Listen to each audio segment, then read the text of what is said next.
Let us pray. Almighty God, we bow down before Thee in humble obedience and dependence.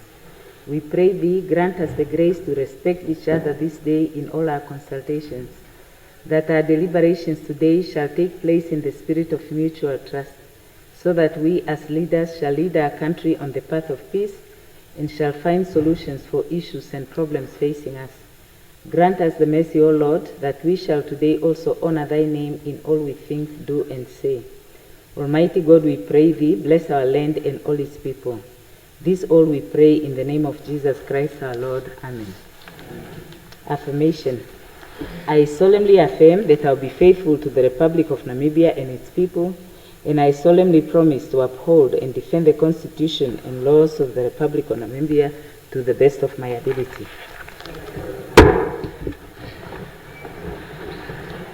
Thank you.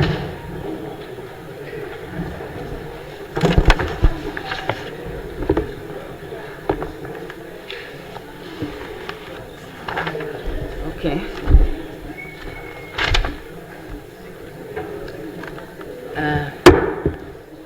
Any messages from the heads of state? Petitions? Reports of standing or select committee? Other reports and papers?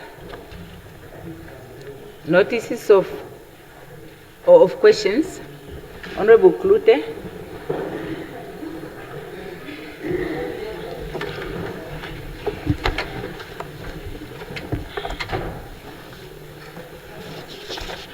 Honorable Speaker, I hereby give notice that on the 3rd of September 2026, I shall ask the Honorable Minister of MIRT, considering the recent state visit to the People's Republic of China, where the executive accepted a 500 million grant, endorsed the FOCAC declaration and agreed to a 7-sector blueprint for economic cooperation, and in light of Article 63(2)(e) of the Namibian Constitution, which requires parliamentary ratification of international agreements, I ask the Minister, will the Minister confirm the exact conditionalities and counterpart funding requirements attached to the 500 million grant committed by President Xi Jinping? Why has the Executive endorsed the FOCAC declaration and the Beijing Action Plan without prior debate or ratification in this Assembly? When exactly will the full text of the 7-sector blueprint for economic cooperation be tabled for parliamentary scrutiny? And finally, does the Ministry concede that bypassing Parliament on multilateral frameworks of this magnitude undermines the sovereign economic oversight of this House? I so submit.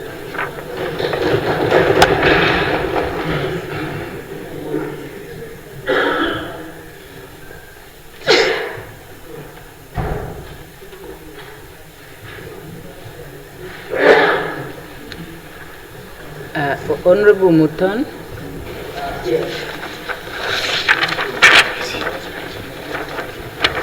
Thank you, Honourable Speaker. I hereby give notice that I will ask the Minister of ICT on the 3rd of September the following question. During the President's visit to the Republic of China, a grant of 245 million was given towards a smart city pilot project in Namibia by the government of China. This grant includes the development of an AI-ready data center. I previously raised concerns regarding accusations made against Huawei and the potential access to Namibia's data. If we truly want to have data sovereignty in this country, we need to be independent and not rely on Huawei. Considering this is a grant, we should seriously ask ourselves what strings are attached, because nothing in this world is for free. In this modern age, data is the most valuable currency, and this smart city investment runs the risk of becoming a way of mining our data. I ask the following questions. Consider China surveils and monitors its own people through facial recognition software. What guarantees do we have that we will not be surveilled by a foreign country? What guarantees do we have that our data will not be accessed by Huawei to train AI models on our information? If they provide the technology, what legal and physical guardrails do we have in place to protect our sovereignty? What is the timeline for building these data centers, and what involvement will Huawei have in developing them? And then finally, can the Minister please provide this House with the full details of this agreement and the terms for the grant? Yes. Thank you. Honorable Member, before you table, I just want to say the following. I'm going to defer my ruling on the admissibility of that one, but I'll ask you to bring it here because of the inferences and the accusations made against that company. Yeah, because we are supposed to only pose questions, but you can bring it here. I'll read it again myself, and I'll come and make a ruling, whether we will admit it or we'll ask you to amend it.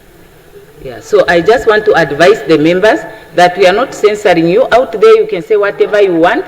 Just ask a question to the minister, but not in a question accuse other people of things that we cannot substantiate. Yeah. Honorable Hengombe.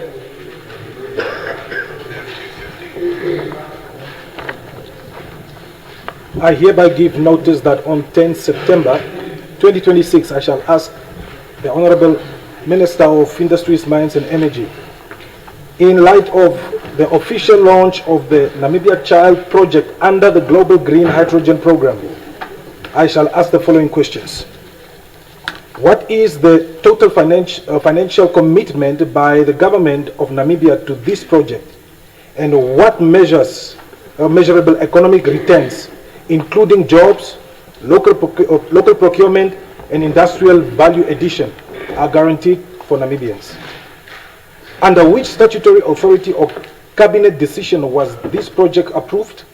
And will the minister table all feasibility studies, environmental assessments, legal opinions, and project agreements before this National Assembly?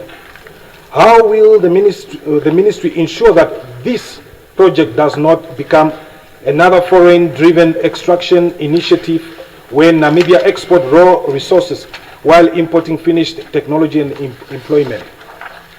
What percentage of ownership, technology transfer, and procurement has been reserved for Namibian companies, engineers, and communities? And what enforcement mechanisms exist should this commitment not be honored? Honorable Speaker, I so submit. Yes, please table the questions.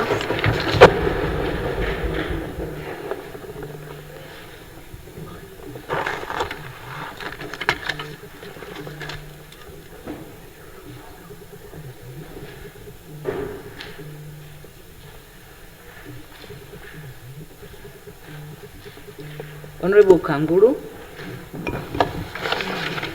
Thank you, Honorable Speaker. I hereby give notice that on Thursday, the 3rd of September 2026, I shall ask Honorable Franz Kapofi, my counterpart, eventually the following question.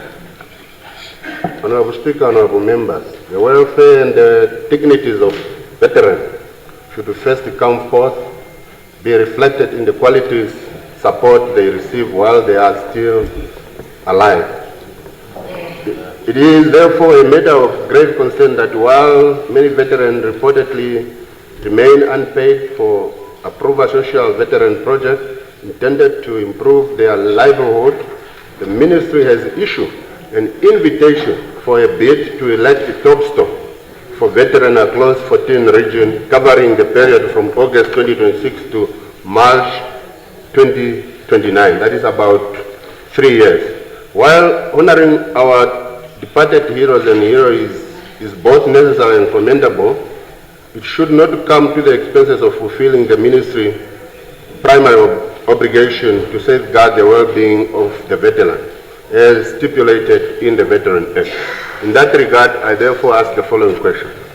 Has the Ministry conducted a periodic assessment to determine the living conditions and overall well-being of our veterans? If so, what are the findings and possible intervention that has been implemented to improve the circumstances of those veterans living in vulnerable and disadvantaged conditions?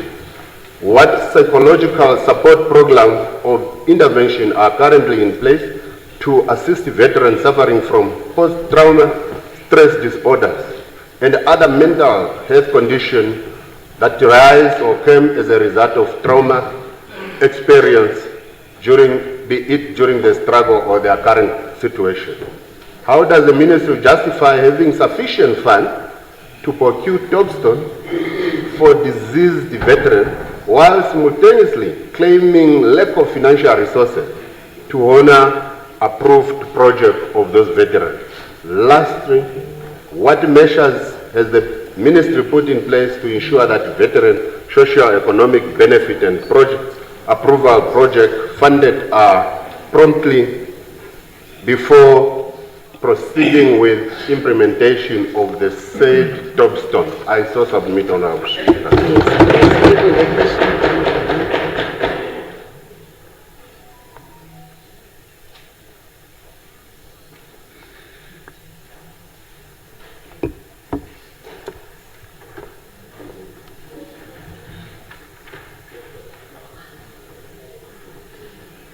Honorable Somaia. It's an order. Okay, Honorable Hengari. Thank you very much, Madam Speaker. On the 3rd of September, I shall ask the Right Honourable Prime Minister the following. The government has consistently presented the expansion of internship programs as a key intervention to address graduate unemployment and improve employability. While increasing the number of internship opportunities is commendable, the true measure of success lies in the quality of those opportunities.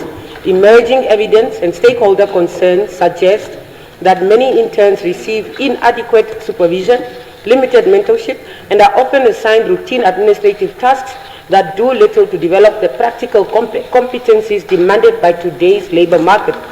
Consequently, there is a growing concern that the current internship model may not be adequately preparing young Namibians to compete for sustainable employment, raising important questions about the effectiveness, quality assurance, and long-term impact of government's internship program. I therefore ask the following. What quality assurance mechanisms are in place to ensure that internships provide meaningful workplace learning rather than merely increasing placement numbers? 2. What standards are used to assess whether internships receive adequate supervision, mentoring, and structured skills development during their placements? Has government conducted any evaluation to determine whether graduates who complete government-supported internships acquire the practical skills and competencies required by employers? And if so, what were the findings?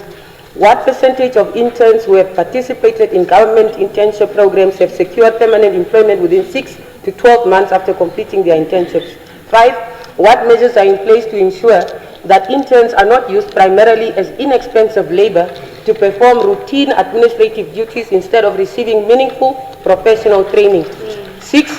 How does government monitor and evaluate the quality of host institutions to ensure that they provide internships that are aligned with industry needs and current labor market demands? 7. Given employers' continued concerns about graduates lacking practical workplace competencies, what steps is government ready to take to strengthen collaboration between higher education institutions, industry, and public sector employers to improve the quality and relevance of internships? 8. And finally, Honourable Speaker, will government consider introducing a national internship quality framework, including minimum supervision standards, mandatory learning plans, and regular performance assessments to ensure that every internship genuinely enhances graduate employability? I so submit.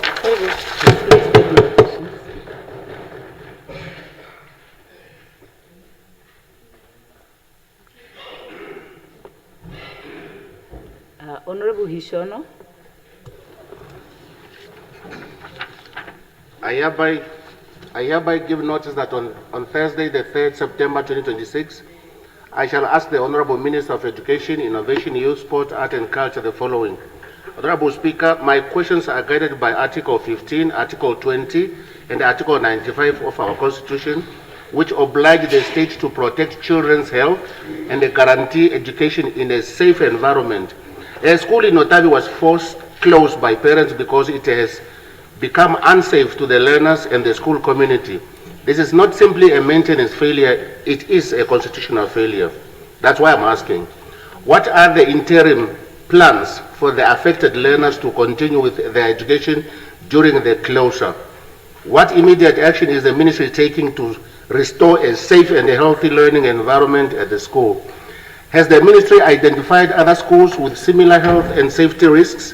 If so, what corrective measures are being taken? Lastly, What measures will the ministry implement to ensure no learner is again exposed to conditions that violate their constitutional right? I so ask Honorable Speaker. Please table the questions.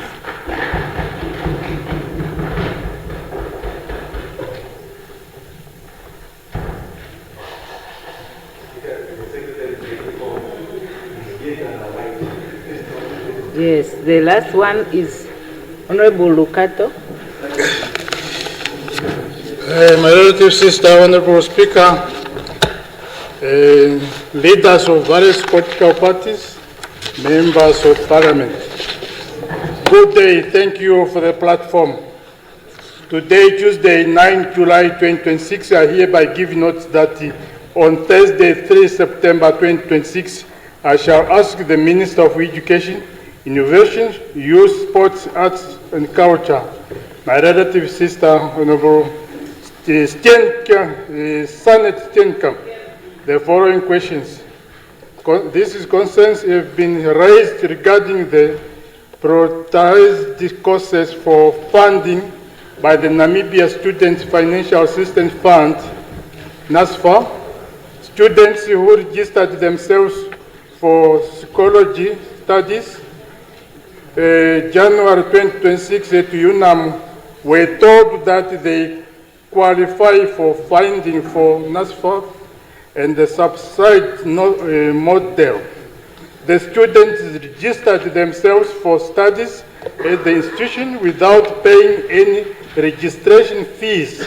However, NASFA rejected their applications for funding, informing the students that their psychology courses is not listed as one of the priority fields of study. Honorable Speaker, Honorable Minister, the first question, why was psychology removed from the list of prioritized courses for funding while listing the social work course as one of the priority courses even when both are in demand?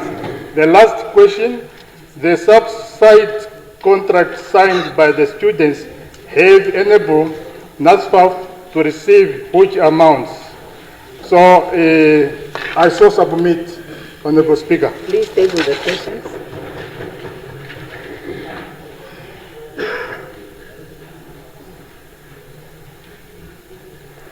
Now the time is up for questions. Honorable Somaip has indicated he has an urgent oral question. Thank you. Good afternoon.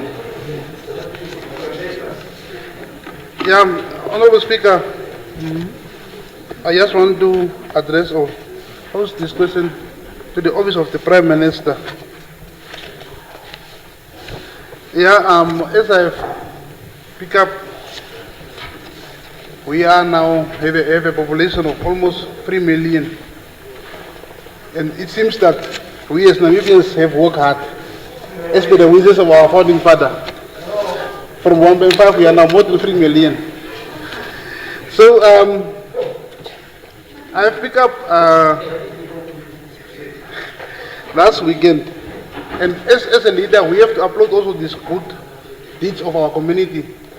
A certain pastor in Kommersdal, Pastor Lino Kenneth, opened a shelter for homeless people in Kommersdal. But this is a good deed that Namibians are also contributing towards other Namibians. But my concern as a leader, as I'm driving around in the streets of Windhoek, mostly we are finding people in the streets, homeless people, in this harsh condition of coldness and even during the rainy season. Last year, Minister of Gender tried, and they were having homeless. Yes, point of order, Honorable Somaip. Point of order. I know, brother. No need to remind me. Proceed, Honorable Amfanda. Yes, Honorable Erunga can always Honorable speak Amfanda, speak to the presiding Yeah, officer. but he always does that. No, speak to the He presiding must bring a Make your motion and point of speak order. and write something. You should also by do himself. that the same. You are on point of order. Okay. Just make a But point of order. I just get abused and you just allow. No, you. Okay. Then take your seat down if you don't have a point to make. No, you can't get up to lecture me about how I'm ruling about other people. Okay. There is a honorable Okay, member okay. asking a question. No, it's fine, Make fine. a point of order. Yes, I'm trying to follow. What is the name of the pastor? Kenneth. Please, okay, no dialogue. Please take a seat. Proceed, honorable member. Please take a seat, honorable member. It's Pastor Kenneth. No, you are out of order, honorable member. You were pacing around here the other day. No, I'm talking about that. You are out of order, honorable member. No. Yes. Go then. Then take your seat also. Then otherwise I'll also invoke the rule against you. Take your seat. Okay, if you don't do that, honorable member, if you don't take your seat, I'll also invoke the rule to hold you accountable. Please, the clock. Really? It's unfair what you are doing. Honorable Somai, please proceed. No, honorable members, Honorable Somai, please take the floor. Is it? No, you are also not acting in line with the rules. Yeah, okay, then comply with the rules. Comply also yourself. Yeah, honorable member, please proceed.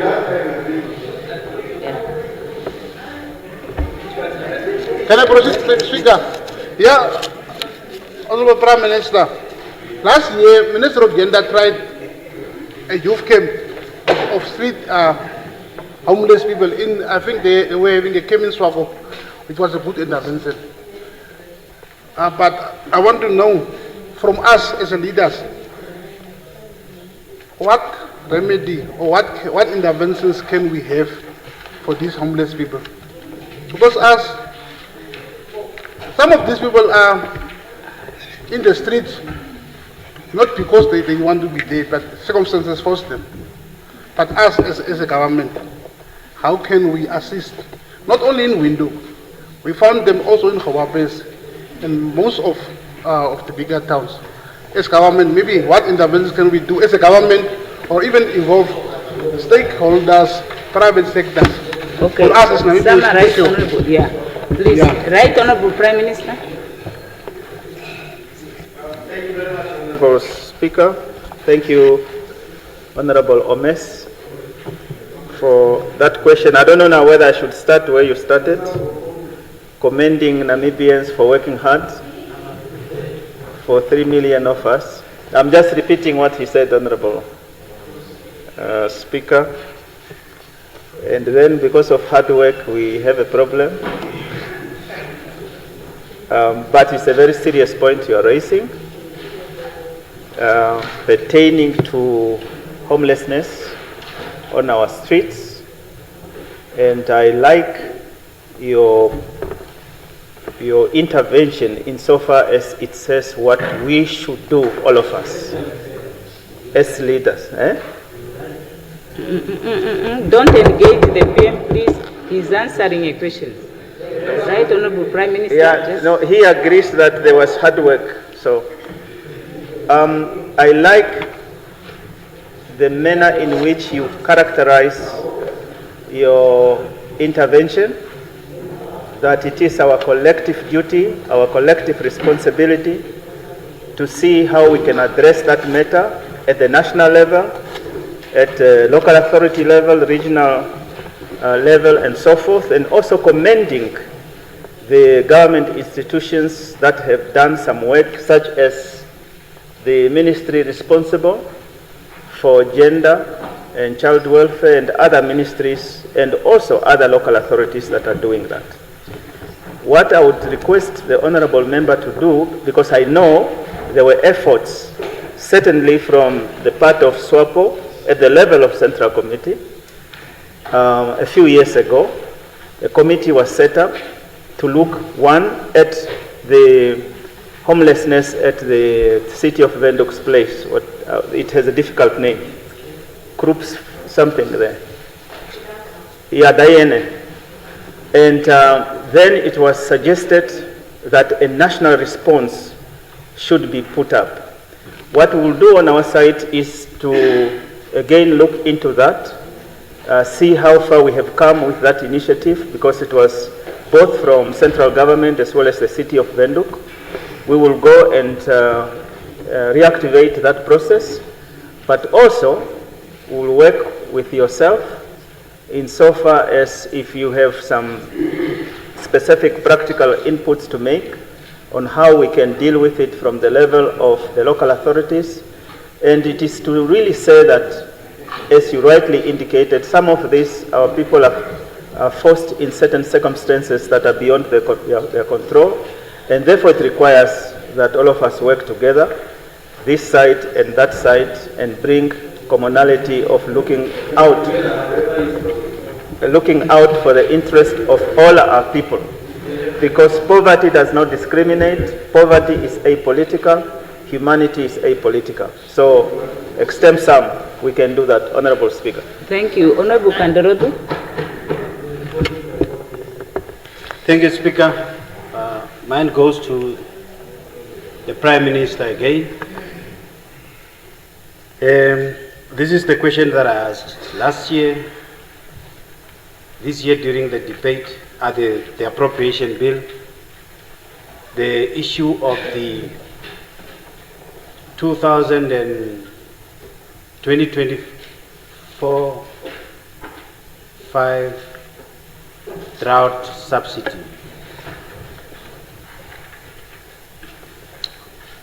There are farmers that are crying on my neck almost on daily basis about when are they going to get their subsidy. We are about to enter into another drought again, and government haven't paid the previous one. The last time you explained what was the issue, maybe this time around you will generate another excuse again. No, and tell the farmers. That one now is... Okay, it's wrong. Please, yeah, okay. Now can the right honorable... Maybe you can elaborate and inform the farmers what must they do, when should they expect their payment, what is holding the government back, because they haven't been briefed. As one farmer is paid, another one is not paid, but both of them they submitted on the same date, same auction. So please inform the farmers. Yes, thank you. Now, Right Honorable Prime Minister, before you rise, I just want to advise the members, please, you are not allowed to bring in containers other than, you can have this water here, but please don't bring in carriers of things to consume. I don't want to mention a name because I am not assuming it intentionally. Okay, Honorable Prime Minister, please proceed. Honorable Prime Minister, please proceed. Thank you very much. Thank you very much,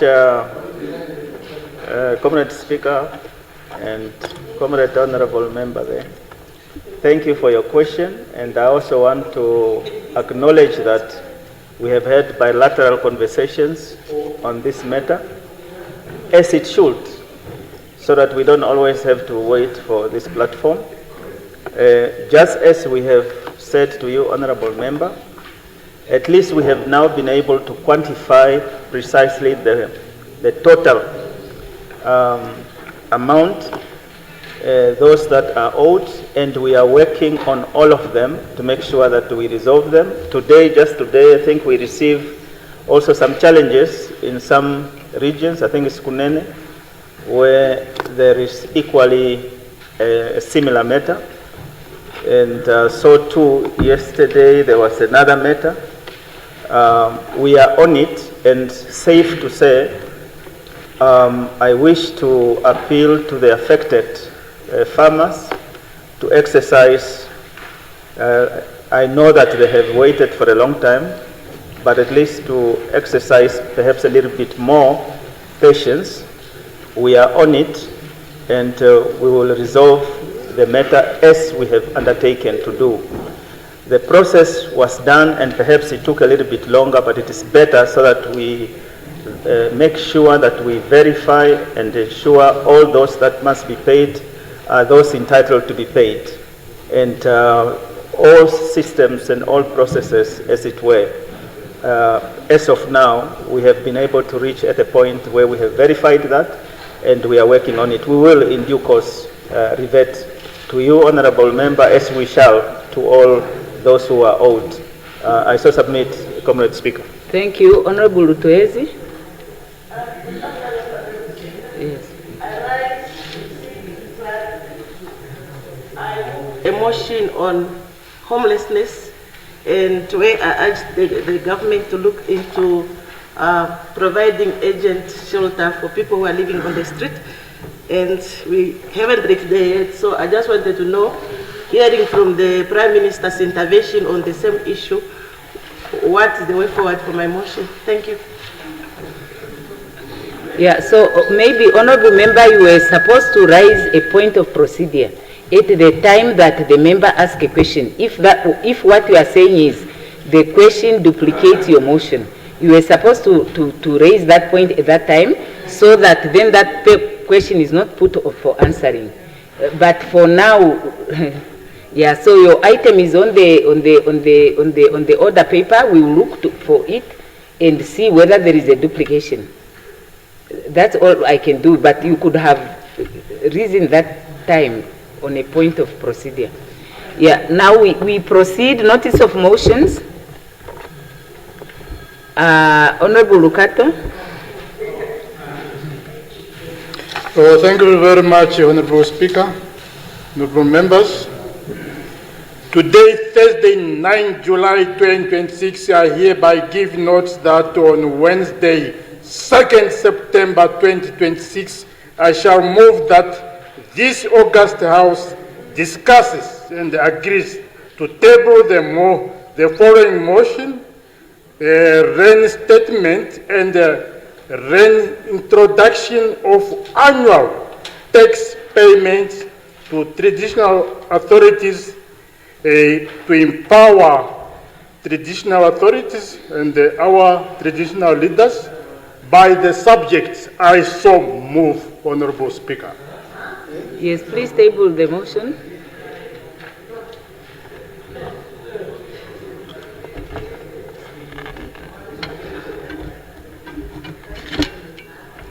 Yes, Honourable Mhifikwa.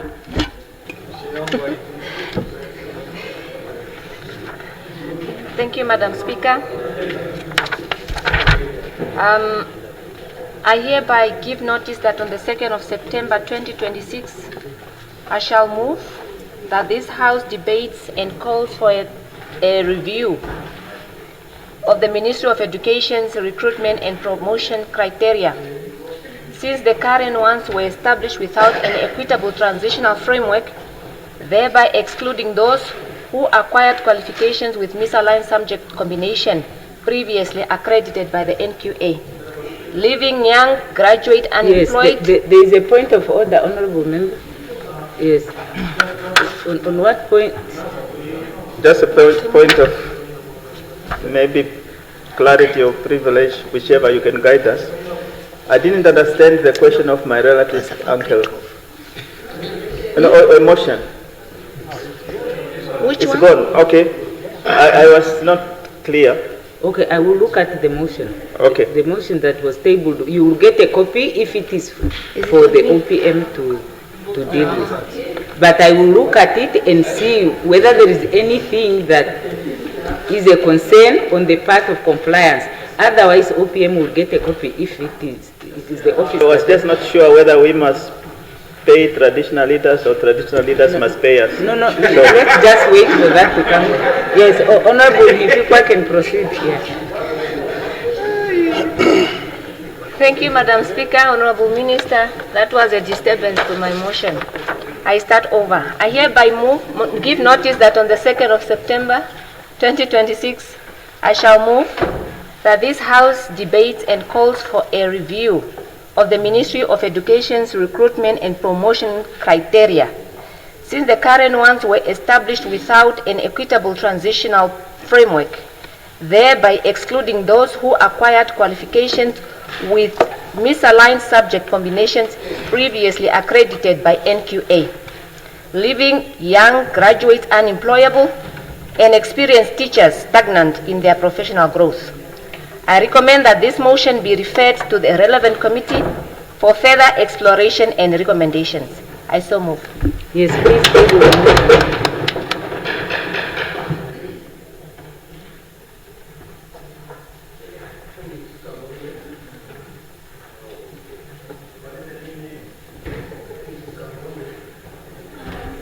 Honorable Hangula.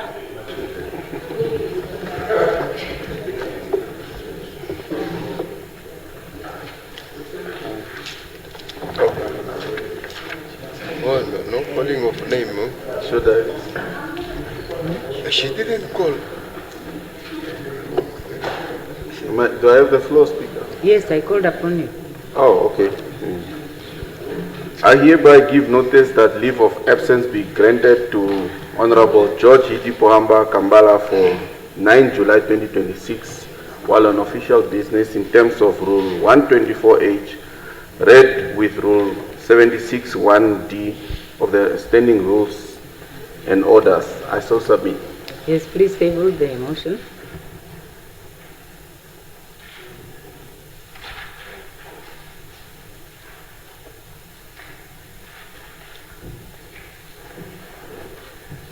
Honorable Kalangula.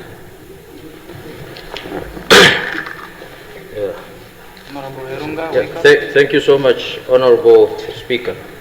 Honorable Speaker, honorable members, for decades Transnamib was responsible for all rail maintenance, minor and major, across our country. Government funds were allocated, infrastructure was maintained, and over 2,600 Namibians were employed in meaningful, skilled jobs. This was a period when Namibia's rail system was in competent, accountable hands. Today, those same responsibilities have been handed over to private entities, with contracts running in millions annually. Transnamib now receives only a fraction of these millions, while former employees of the national carrier profit from public funds and continue poaching skilled personnel from the very company they once served. I therefore give notice that on the 8th of September 2026, I shall move to debate on a structured and phased restoration of rail maintenance functions to Transnamib Holdings Limited, and that the matter be referred to the relevant Parliamentary Standing Committee. I so move, Honourable Speaker. Yes, please table the motion.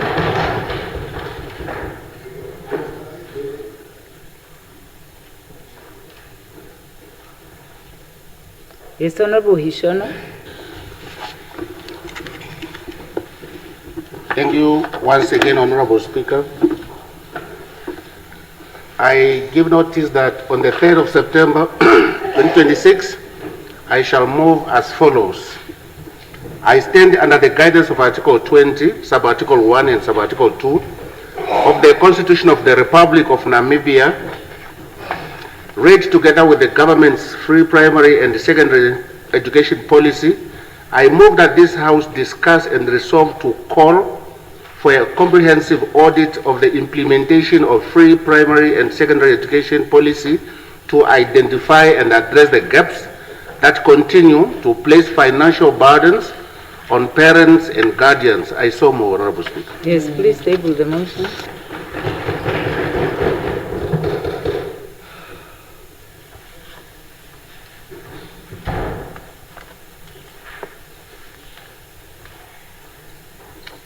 Yes. Honourable Klute. Honourable Speaker, I give notice that on Thursday, the 3rd of September 2026, I shall move that this Assembly notes the successful implementation of integrated cultural and artistic programs in neighbouring SADC states, which have served as powerful instruments for fostering national unity and social cohesion across diverse ethnic and regional groups, and that that it calls upon the government to establish a National Cultural Integration Directorate under the Ministry of Education, and further moves that this directorate be mandated to implement an annual One Namibia cultural course and arts festival in every region, designed to integrate learners, youth and communities into a shared celebration of our collective heritage, and that this motion be referred to the relevant standing committee for the development of a national social cohesion framework within the next 6 months. I so move. Please take the motion.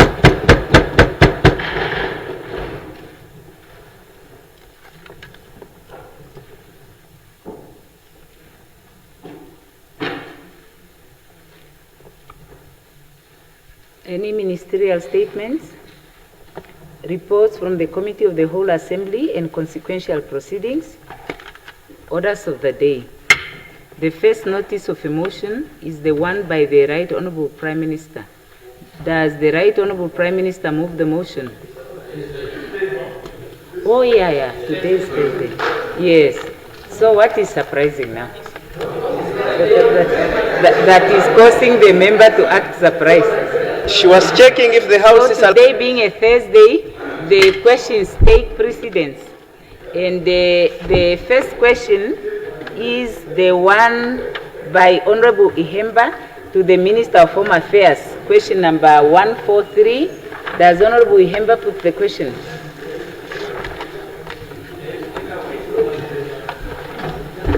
Yeah, Honorable Minister of Home Affairs.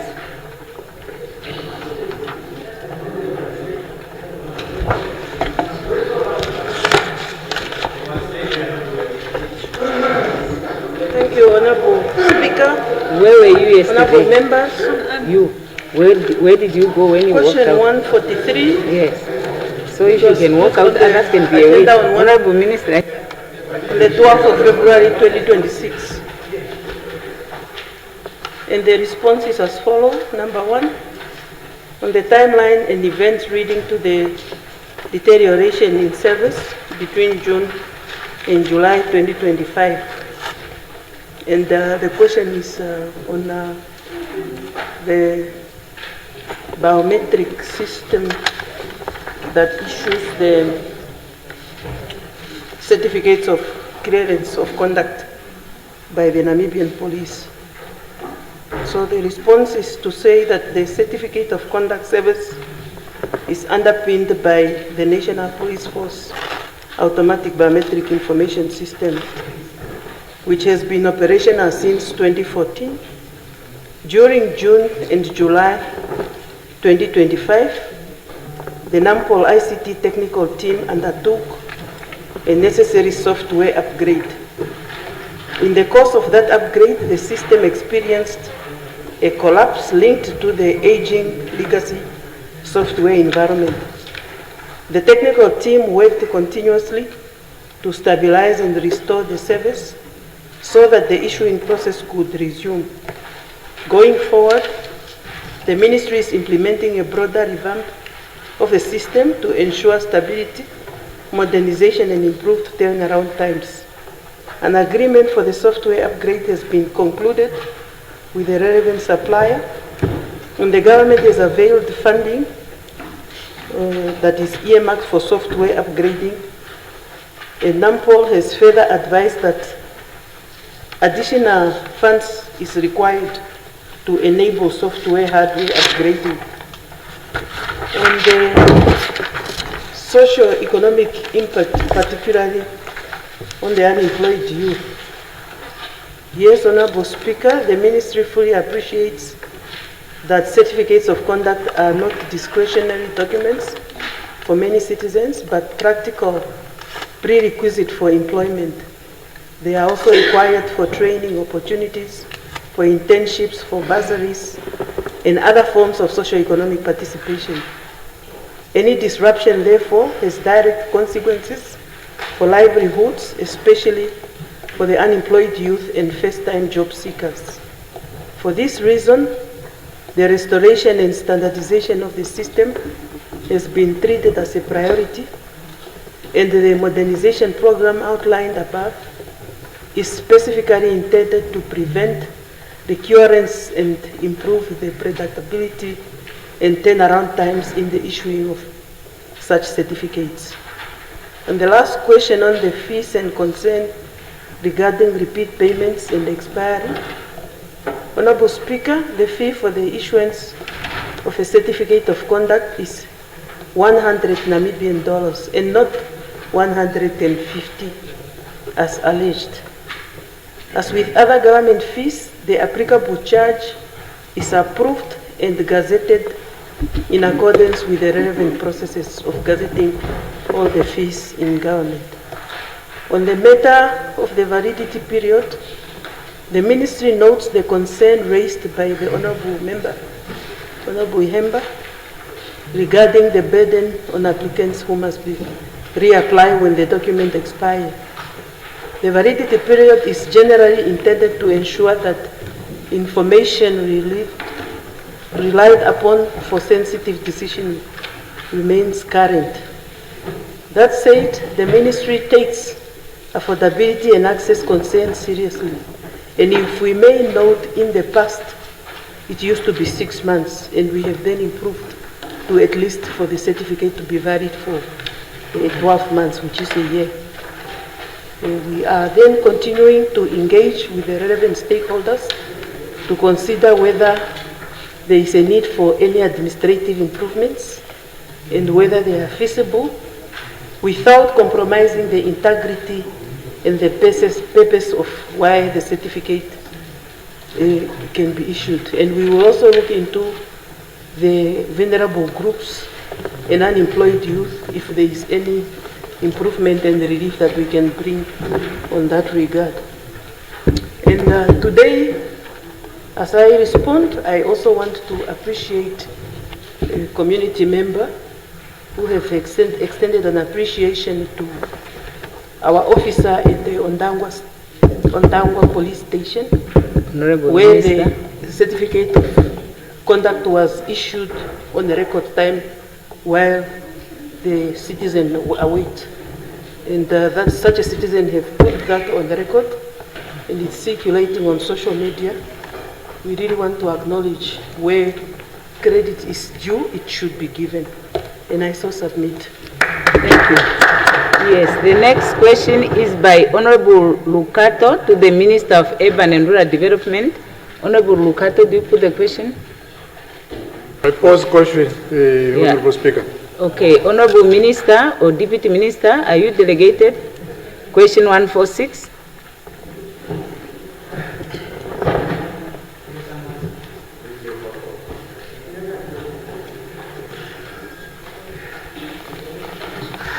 Thank you, Honorable Speaker.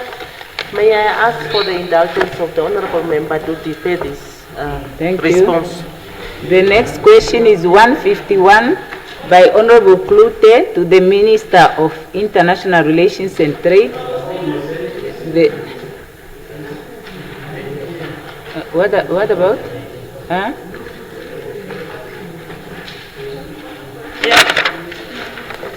Honorable Speaker, thank you so much.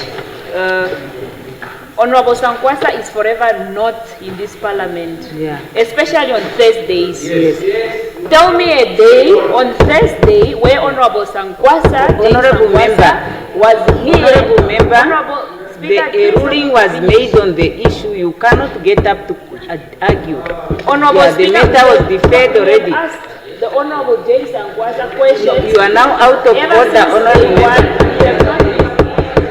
No, a decision was taken. Honorable, take your seat. Take your seat, Honorable Member. Take your seat, Honorable Member. You are out of order. You are out of order, Honorable Member. You can't, after a ruling is made, get up to complain about. Just take your seat, Honorable Member. Yeah. Now the next question was by Honorable Klute. Honorable Klute put the question. Does the minister, is the deputy minister, you say it's deferred. Deputy Minister, are you delegated?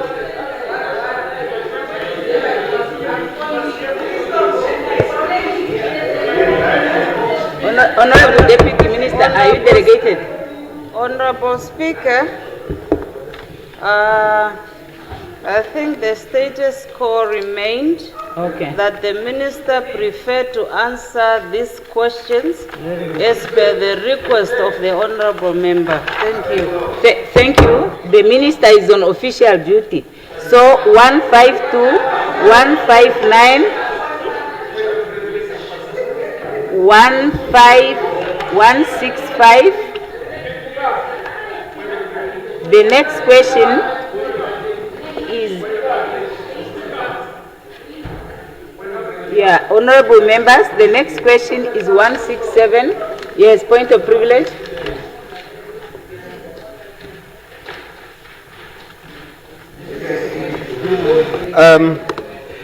Thank you, Honorable Speaker. I would basically just want us to put it on record that this is not, the reason for this is not because of the opposition. And I think it's the ideal day to mention it now, to put it on record. Yes. Today, which is Thursday. Yes. Thank you.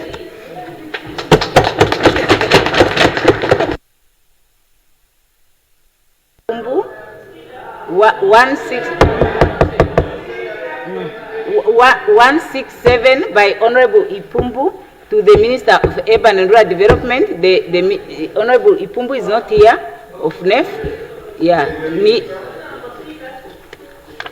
on what point? Honorable, let's not have been called upon by the Speaker to respond. Okay, Honorable Shimi is not around. Yeah, he has not put the question. Yeah. Honorable Ipumbu. It's okay. It's okay. It's okay. I'm getting there.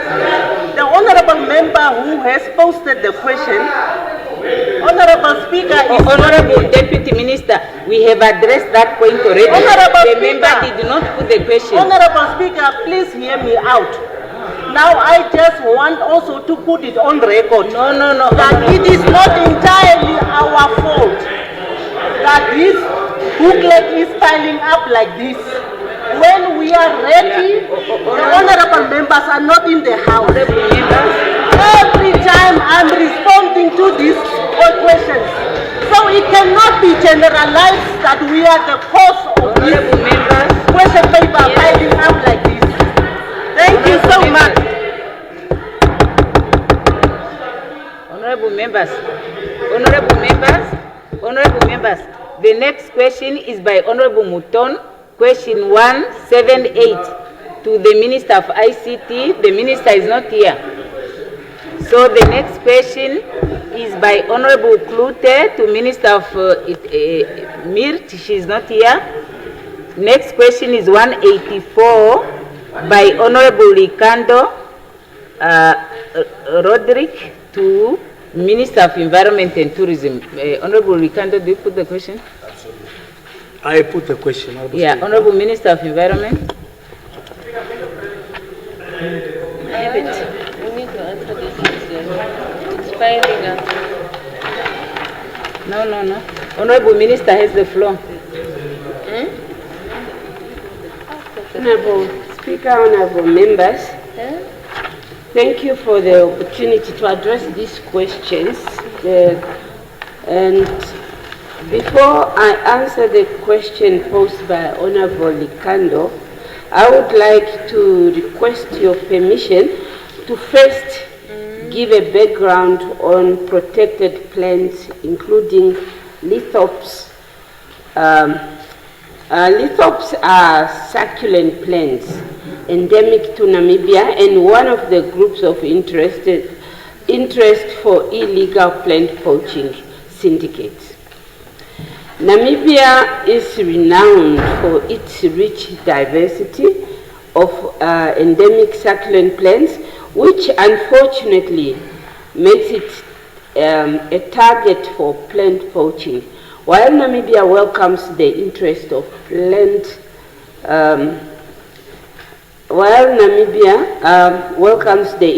of plant lovers to see our plants in their natural habitat, increasing in attention from illegal plant poaching syndicates is troubling the development. Most of our unique succulent occurs in remote areas and are vulnerable to cross-border smuggling and difficult to patrol. Plant poaching in Namibia used to be restricted to occasional or isolated incidents, but since 2021, we have recorded a sharp increase in plant poaching activities due to increased trading in rare plants ascribed to global trends in online trade of succulent for ornamental purposes. With that being said, Honorable Speaker, allow me to respond in brief to specific questions raised by Honorable Likando. The first question, you have to indulge me, these are 6 questions. Are there any plans to amend the ordinance to allow local community to equally cultivate, propagate and benefit economically from lithops while ensuring sustainable use? Yeah, the establishment of the indigenous plant nurseries for protected plant species such as lithops is possible through the application of indigenous plant nursery under the Ministry of Environment. So you can apply. That is done under the Ministry of Environment, Forestry and Tourism. If the applicant meets the requirement, then the community members or member can cultivate. And unfortunately, I will just end where I could end. I cannot shorten. Okay, proceed within the time that is available. Yes, please. Just summarize. Yeah. Okay, I will not read. Okay, I will not read the questions anymore. Okay. Anything is possible. I can sit down and where I am Honorable now, members, or I can continue.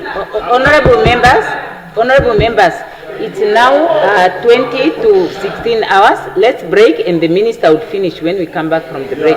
But please, honorable ministers and honorable members, summarize your questions and summarize the answers. No, we must start. Okay, so we rest.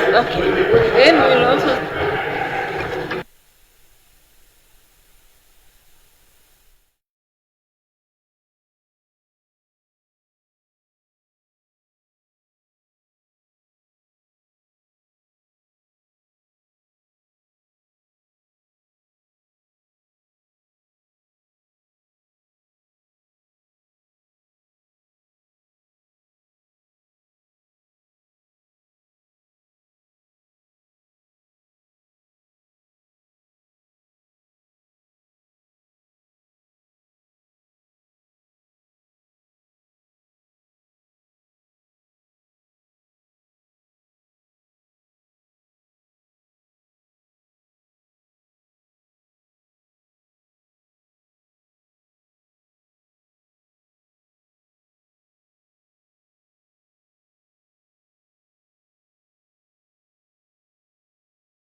Okay, let's take our seats.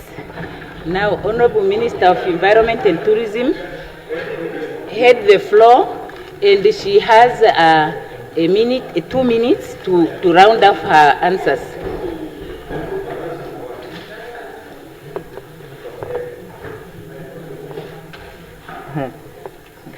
The question is put already. She had started answering already.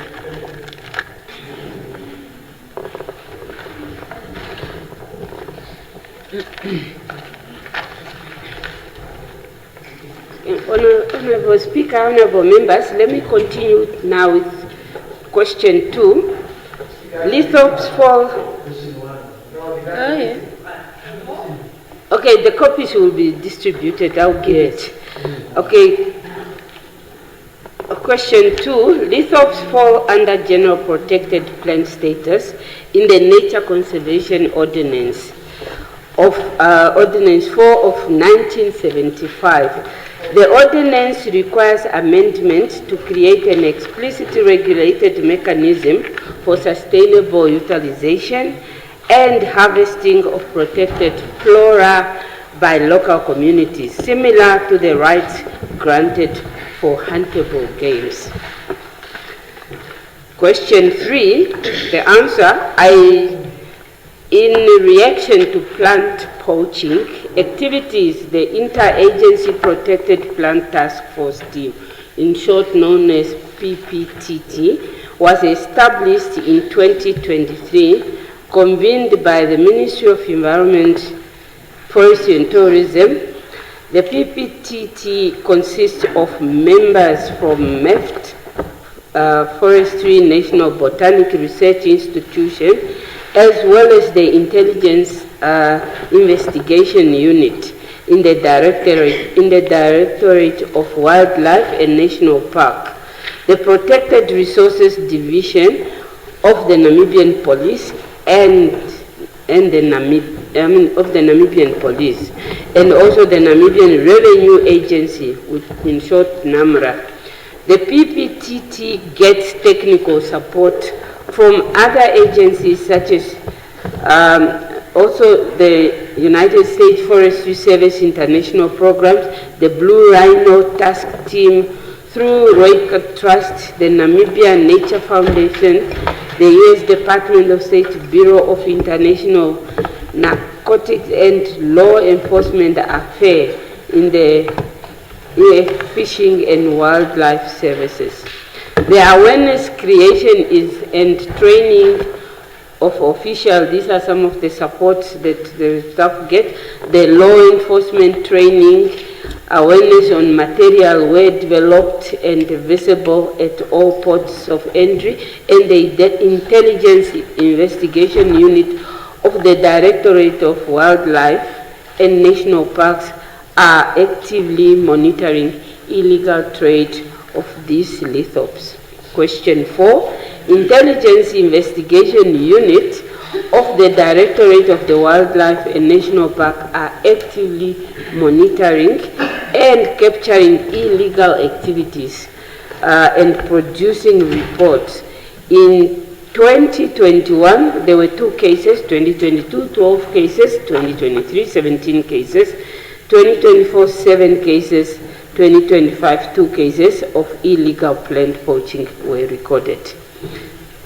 Question 5, since the establishment of the Protected Plant Task Team, enforcement and interceptions have improved. However, resources are still limited to effectively respond to plant poaching incidents. More awareness, especially for landowners and communities, are required to report incidents to the authority. The last question. I believe you are reading the questions. Yes, the ministry can commit and has already collaborated with numerous research institutions, botanic gardens and NGOs in order to attain sustainable flora management. The MEFT is a member of the Botanic Garden Conservation International, a global network of botanical gardens which is actively engaged in the monitoring of illegal activities and trade, as well as working groups of the international unions for conservation of nature. As I conclude, I wish to urge all stakeholders to work together in preventing illegal harvesting, because even sometimes ourselves, we also don't want to follow the laws and also just apply as local people. Or illegal harvesting and trafficking of this endemic and protected plant species, including lithops, which is this question is based on, which the Honorable has also highlighted in his question. Our law enforcement agencies are working hard to protect our plants, and I would like to warn that anyone who will be found harvesting or in possession of protected plants without requisite permits will be harshly dealt with in accordance with the law. I so submit. Yes, thank you. The next question is 187. Yeah, it's a discretion of the presiding officer. I extended the time for the minister. Now we proceed to the next one. Honorable Tuhezi, 187, do you put the question?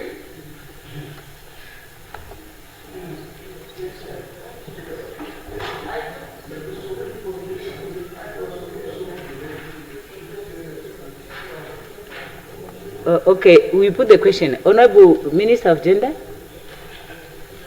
I was being distracted by a member here. Thank you, Honorable Speaker, Honorable Members. I rise to respond to the questions that were posed by Honorable Tuhezi last year in September. Question 1 that refers to how many children are living on the streets and where these children are sleeping at night. Honorable Speaker, Honorable Members, it's important to note that there are different groups of children currently living and working on the streets in Namibia. These groups include Namibian children living and working on the streets, Namibian children accompanied by their parents, guardian who are living and working on the street. The other group category refers to non-Namibian children who are accompanied by their parents, caregivers, relatives living and working on the streets. Now, the ministry, through the regional social workers, has profiled the children living and working on the streets.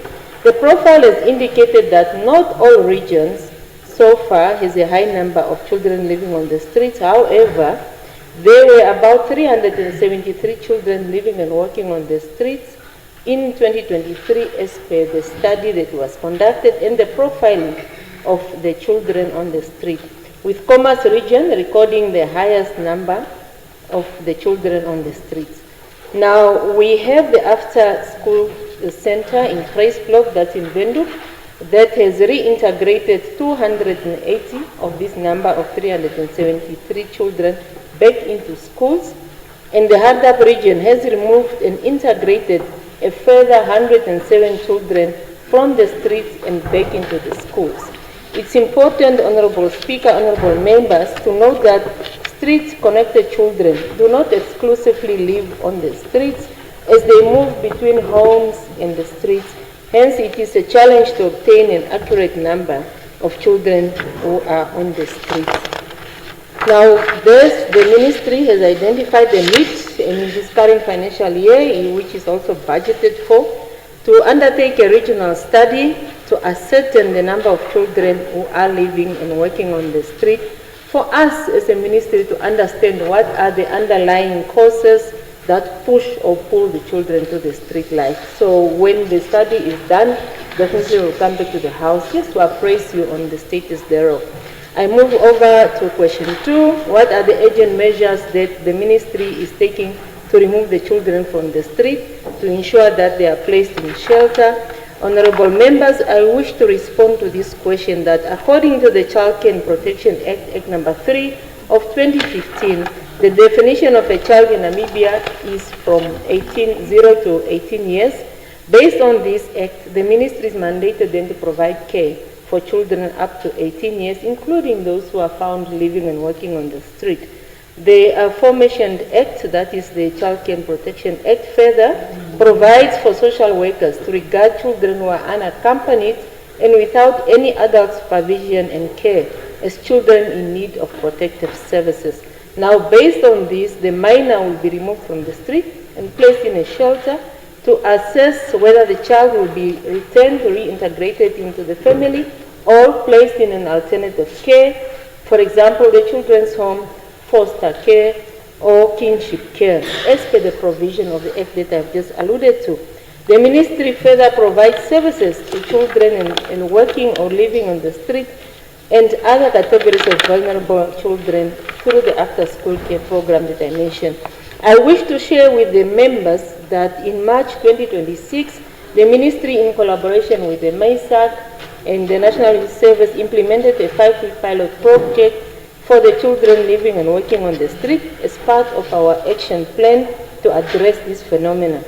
Now, this project ran between February and March, and it targeted children from Omaheke, Hardap, Otuzunjupa, Komas, and Orongo region. The pilot program took place at the facility of Hentis Bay National Youth Service. Now, the aim of the pilot was to initiate change for children, where we had around 81 children in this program. 63 of these 81 children were male, while the rest of the number 18 were females. Now, after we graduated the children, after the 5-week pilot program, Cabinet approved that the ministry, in collaboration with MAISAC and National Youth Service, continue to reintegrate the children back into school, and those who were found to be above 18 will then be considered into the vocational training and also the National Youth Service training that's offered at Rietfontein. These are some of the collaborative measures that, together with other OMAs, we are ensuring that we remove the children who are on the street, and also we rehabilitate the children. Moving over to question 3, that speaks to what steps are in place to protect these children from abuse, trafficking in persons, and so on. I wish, in addition to what I've just indicated, to share that we do involve the city of Windhoek, Namibian police, to round up streets in the children who are in the streets and to place them in interim shelters while the social workers conduct home assessments and also integrate the children into schools and families. The shelters offer temporary overnight accommodation for children between 6 to 18 years who are found on the streets, not only just to provide the accommodation, but we go further to provide counseling, family tracing, and to engage in other activities at the after-school center until the reintegration into family, schools, and community is concluded. Honorable members, I wish to then conclude, since my time is up, with the last question, that the request on the status of the children currently accommodated in the facilities at Katutura and so on, Katutura Multiple Resource Center. This question has been answered in the 3 questions that I just indicated, the interventions that the ministry has put in place to address the children who are found to be in need of protective services. Thank you very much, Honorable Speaker. Yes, thank you. The time is up now, Honorable members. We are trying to make inroads into the questions. The next is by Honorable Ihemba 188, posed to the Minister of Immigration. The Minister is not here? Yes, but she's not here. Maybe we wait for her to come. According to the rules, if a Minister is not here to answer the question, the Speaker may come back to that question when the Minister is here, if there is time. So unfortunately, we can't do anything now. Yeah, but the rules say after we have gone through, yeah. But I note, Honorable Member, let's see. The next one is by Honorable Lucato, it's 191, to the same Minister of Immigration, she's not here. The next is 194 by Honorable Haikola Sakaria to the Minister of Environment and Tourism. Honorable Haikola Sakaria, do you put the question? Yes, Honorable Speaker, I so put. Okay. The Minister of Environment.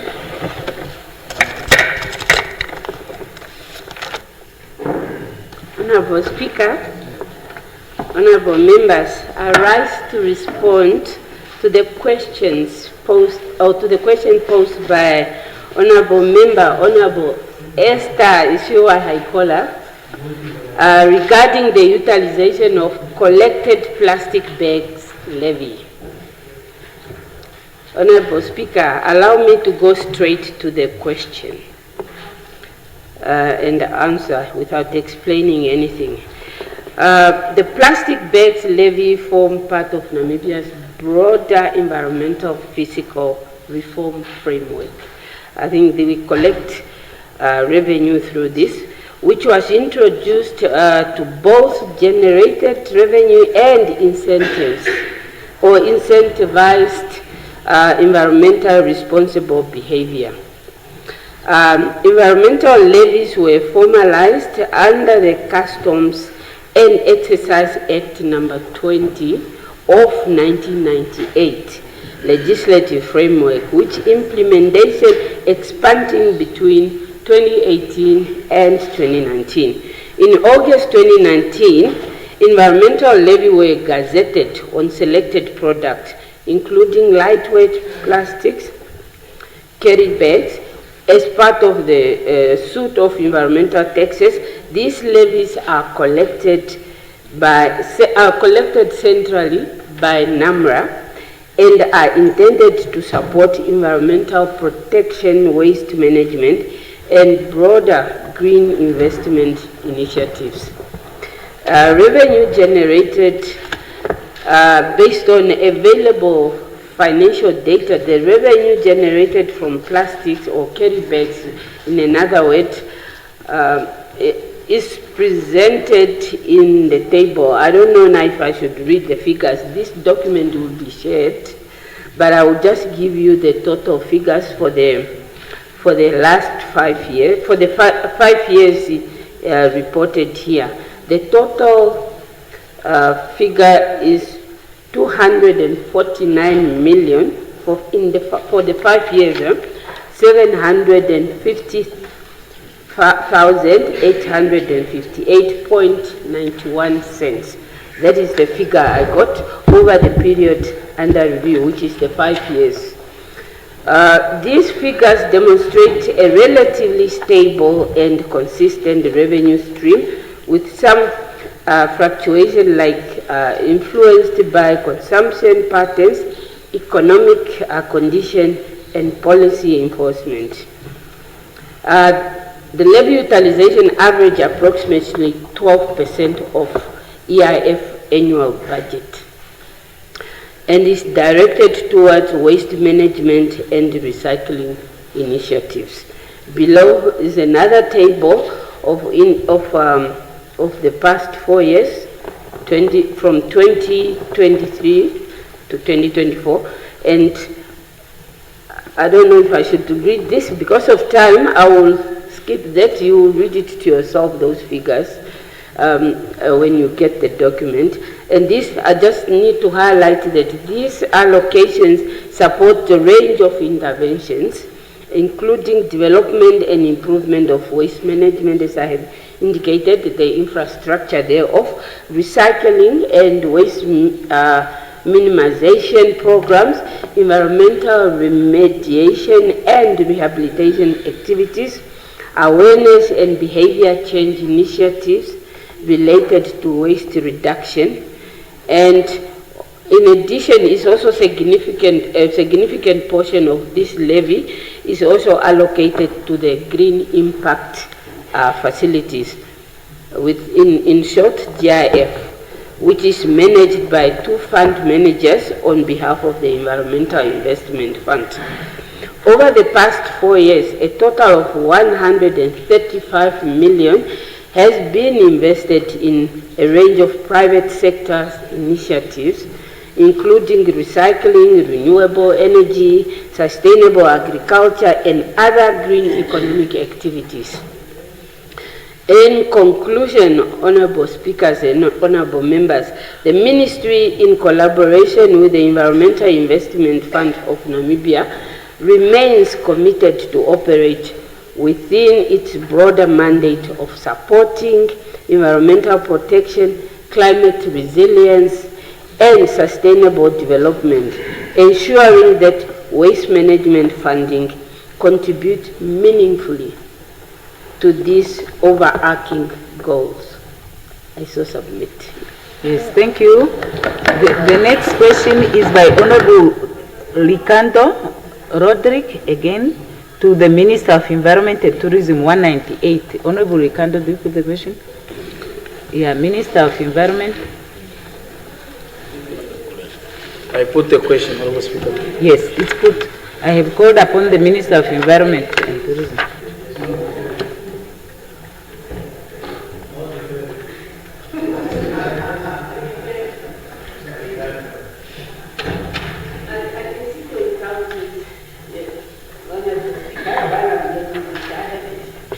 Okay, so you are looking for it. So we proceed to the next question. We proceed to question 199 by Honorable Mongo to the Minister of Environment and Tourism. Madam Speaker, yes. I put the question to the Honorable Minister. Yes, Honorable Minister, today is your date. In the ministry, I seek your indulgence to debate that one. Okay, Honorable Minister. The next one is question 203 by Honorable Mbinge Sheundo to the Minister of Education. Honorable Mbinge, there's someone with the question on Avia? Okay, Minister of Education or Deputy, is anyone delegated? 203. Honorable Speaker, thank you very much. I'm not delegated. Okay, so this is deferred. The next question is 205 by Honorable Kumbwa to the Minister of ICT. The Minister is not here. The next is 206 by Honorable Kumbwa to the Minister of Works and Transport. He also not here. The next is 207 by Honorable Nashinge to the Minister responsible for immigration. She's not here. The next is 209 by Honorable Hengombe to the Minister of you can withdraw the question if you're no longer interested. By Honorable Hengombe to the Minister of Industries. The Minister is not here. The next is 210 by Honorable Ricardo Rodrigue to the Minister of Environment and Tourism. Does Honorable Ricardo put the question? 210. I put the Honorable question. Minister, are you able to answer that one?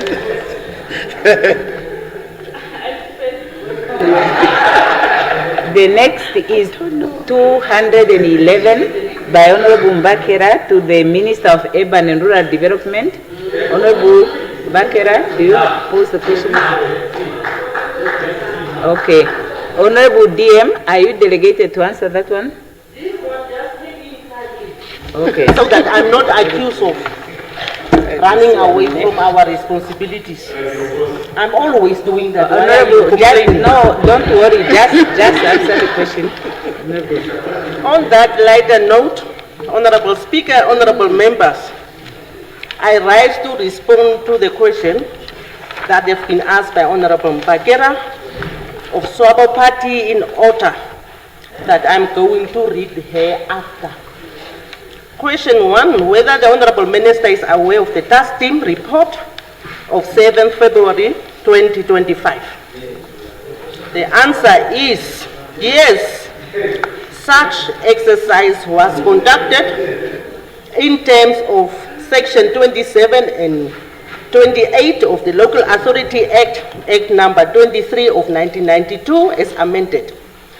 A consultative meeting with all stakeholders, including Alan, Nalau, and NAPU, took place for inputs and proposals and recommendations. A task team was initiated, established in 2014 to address these issues, completing its first comprehensive report in 2016. However, financial constraints delayed the implementation of the recommended organizational structures. In 2023, a new task team was established to reassess prior recommendations and adjust them based on the 2023-2024 financial year budget conditions. The team was tasked with developing universal organizational structures, reviewing job profiles, evaluating and grading positions, and proposing market-related standardized wage structures. The ultimate goal is to promote good governance and foster a sustainable and conducive working environment for local authorities. Question number 2. If the Minister is aware, when will the Honorable Minister pronounce the Ministry's position of the report? Honorable Speaker, Honorable Members, the Ministry will pronounce itself on the report after the following matters are addressed.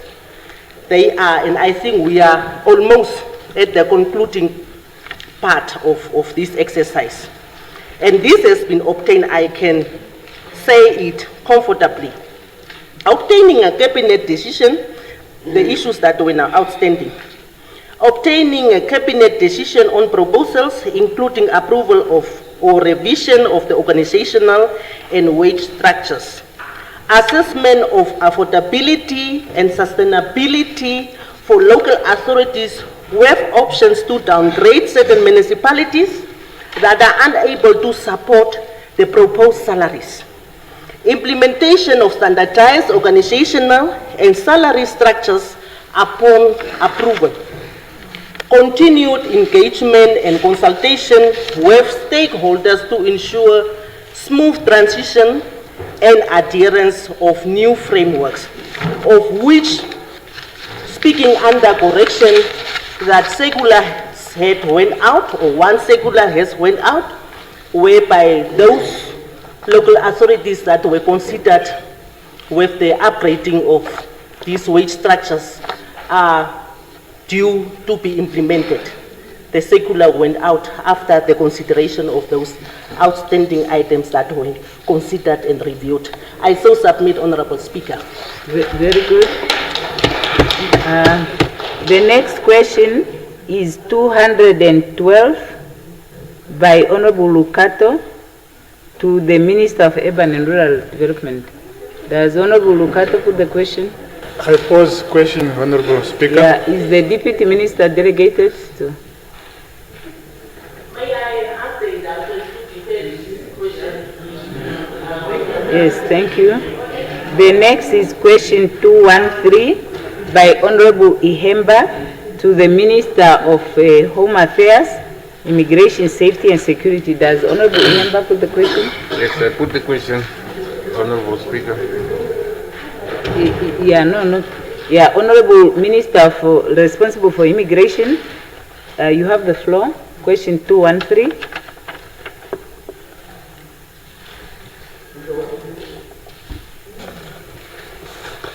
Can I ask the indulgence to respond in the future? I don't have the response here for that specific question. Okay, so this question is deferred. The next is 214 by Honorable Hengari. Yeah, one moment, Honorable Hengari. Yes, what point are you raising on Honorable? Point of privilege. Yes. No, I just wanted to, on my previous question, just wanted to perhaps maybe thank the Honorable Minister, and as a matter of fact, I in fact wanted to plead with her, in fact thank her also for bringing that clarity, and as we all know, Honorable Minister, Honorable Ihemba, I have already indicated that we can go back to the questions that she could not answer because she was not here, but only when we have gone through the questions in terms of the rules. It says that if we go through the questions and there was a minister who was not there, a question that was skipped, then we can go back to that. No, but the question was answered already. Then honorable member, we cannot, you can't refer to it if it was answered already. Okay. Because I was not given the opportunity then, Honorable No. That's a discretion of the presiding officer. Now, Honorable Member, take your seat, please. The discretion is with the presiding officer to grant opportunity for follow-up questions. Here we have a lot of questions, and we want to go through the question papers. So, Honorable Hengari, do you put the question? Thank you very much, Honorable Speaker. With your indulgence, I would like to withdraw this particular question. Okay. It is on the reintegration of NASFA, and as we all know, this question has been overtaken by other events. Thank you. Okay, thank you. So, very good.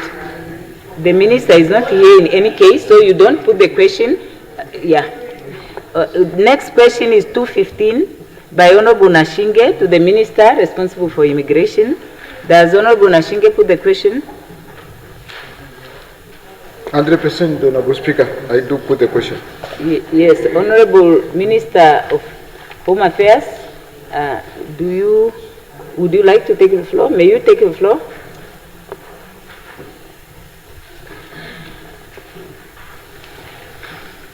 Honorable Speaker, I don't have the answer. I think these questions are too far. I didn't anticipate for them to be answered today, so I did not bring the answers. Yes, thank you. The next question is 216. Maybe what we need to do is, Honorable Ministers, I know that this is a thick question paper, but let's task our officials to prepare these answers just so that they are ready. You know, I'm happy to see that many of you are reading from your gadgets, so it means that you have the questions with you all the time. But the members who are asking must also be here so that we do justice to the questions. Now the next is 216 by Honorable Mulunga to the Minister for Agriculture. Does Honorable Mulunga put the question? Yes, Honorable Speaker, I put the question. Honorable DM, are you delegated? Okay, please take the floor. Honorable Speaker, Honorable Member, I'm delegated to respond to this question. I rise to offer a context regarding the motion tabled by Honorable Mulunga. The question tabled by Honorable Mulunga on water supply issue in the Kavango East region late last year. While I acknowledge and appreciate the concern raised by the Honorable Member, it is essential to present factual evidence, demonstration that shows progress that have been made and continue to be made while addressing the water issue supply challenges in that region. Honorable Speaker, the Ministry is aware of the water challenges affecting the Korosa community in Kavango East region. The difficult faced both in Korosa and across George Mukoya constituents are primarily articulated in the issue of saline water, which is being there in most cases under the groundwater, specifically in the local region of the space that we are to discuss. To provide the clarity, the Ministry previously drilled a borehole for the community, but unfortunately the water was found to be saline and unsuitable for human consumption. In response to the Ministry, proceeded again to drill a replacement borehole in 2022. Regrettably, this borehole also happened to be producing saline water, confirming that underlying aquifer in Korosa contain saline water. Given this result and the reality, the Ministry is planning to construct a mini desalination plant to mitigate the issue of the saline water. This initiative forms part of the broad program designed to benefit all affected communities, including in Oshkoto and various regions across the country where saline groundwater present ongoing challenges. The Ministry remains committed to ensuring equitable access to safe drinking water for all Namibians and continue to pursue innovative and sustainable solutions for community expecting difficult in water issue. Honorable Speaker, several boreholes throughout the regions, particularly in Diona, Mukwe, and Mashare constituents, have been identified for replacement due to the issue related to saline and depleting into these drilled boreholes. Just to cite few examples or names of the area where construction of this borehole will be, it is in Korosa, Diona in Rundu, Mukwe, Kawe, Rundu Rural, and Havo, Mukwe. And then we have Dingandu in Mukwe. We have Digungu in Mukwe. Digungu Shemara, yes. We have Twin in Diona. My sincere apology of pronouncing the names of the areas. It is because of the dialects that we speak, all of us in different. Honorable Speaker, in connection with the recent incidents at Maria Mwengere Secondary School, where students were affected by contaminated hostel water, I wish to inform this August House that a comprehensive investigation was given or was carried out to ascertain the cause. The result determined that the chlorine concentration in the hostel water tank surpassed the safe threshold of the 2 milligrams per liter. It was also identified that this tank is not integrated into the school main water reticulation system, but it is refueled manually from a designated tap on the premises. I give the DM 1 minute to summarize. Thank you. So in general, the incident that happened to this school, it is never the minister's issue, but it was just because of the infrastructure which was causing the issue. However, the ministry have recommended to the Minister of Education to construct a stand of about 6 meters above the ground so that they can also install the 10,000 liter of water tank to assist the school. So in future, the Honorable Minister is advised to make a follow-up with the Minister of Education as how far it is. However, the Minister of Agriculture stands ready to support the ongoing progress.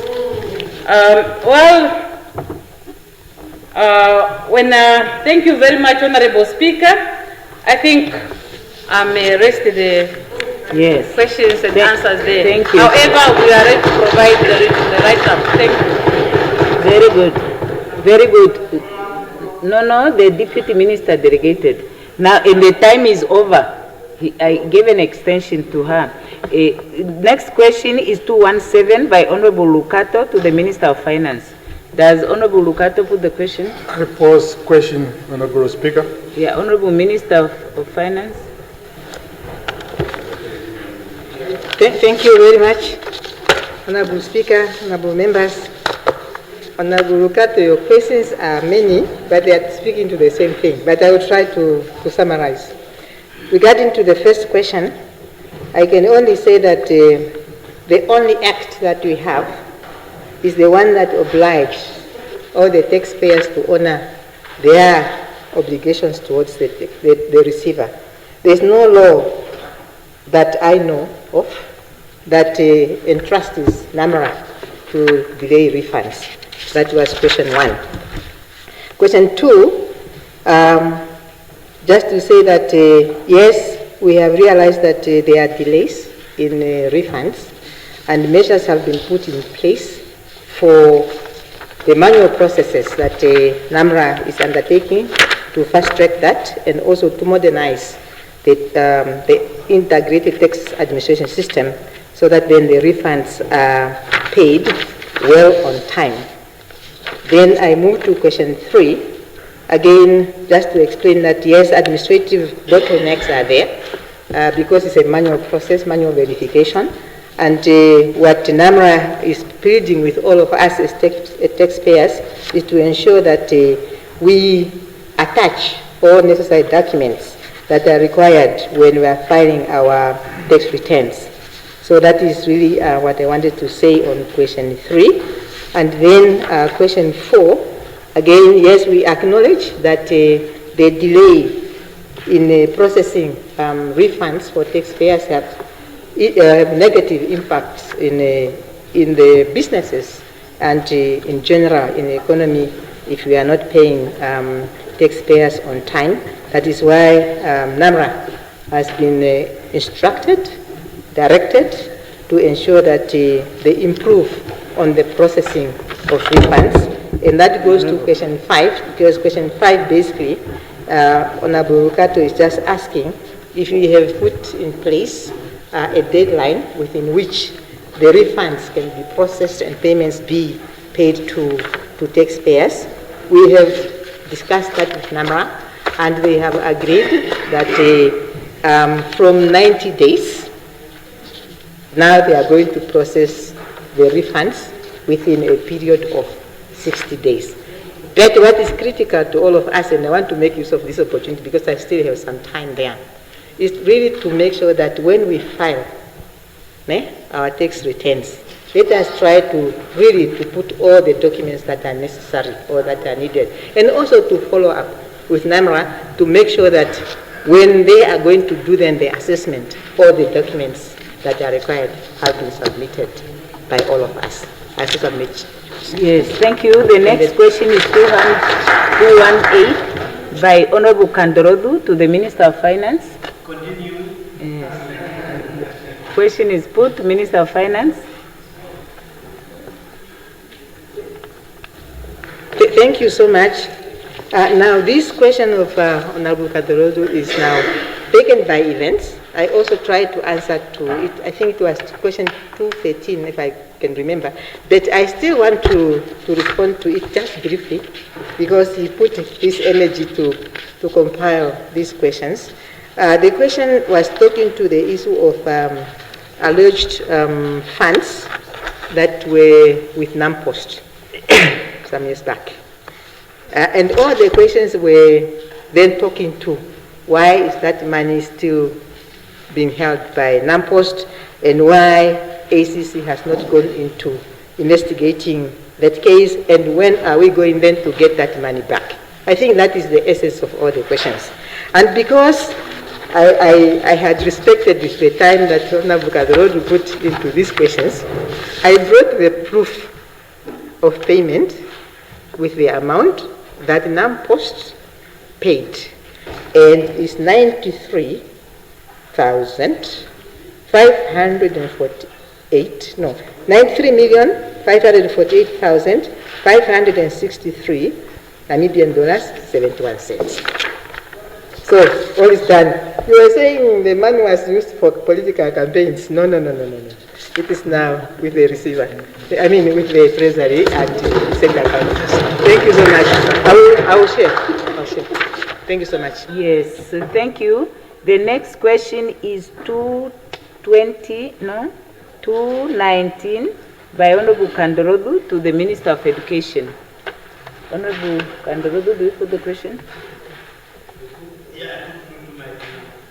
Yes, Honorable Deputy Minister, are you delegated? Thank you very much, Honorable Speaker. This question is rather specific to the Minister. If I quickly quote question 1, Honorable Minister, you are aware of the school since you were the ED, etc., etc., and for that reason, I asked to defer the question to Minister. Okay, thank you. The next question is 2020 by Honorable Lutuhezi to the Minister of Gender. Honorable Lutuhezi?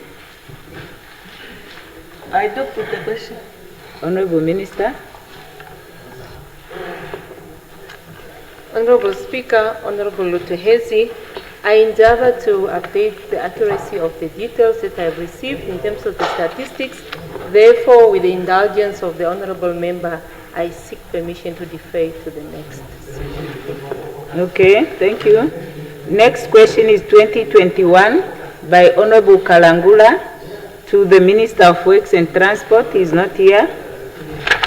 The next is 222 by Honorable Lizazi to the Minister of Justice.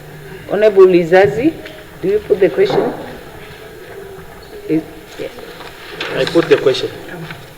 Oh, is it Honorable Likando? On behalf of Honorable Lizazi. Oh, okay. Yeah. Honorable Minister of Justice.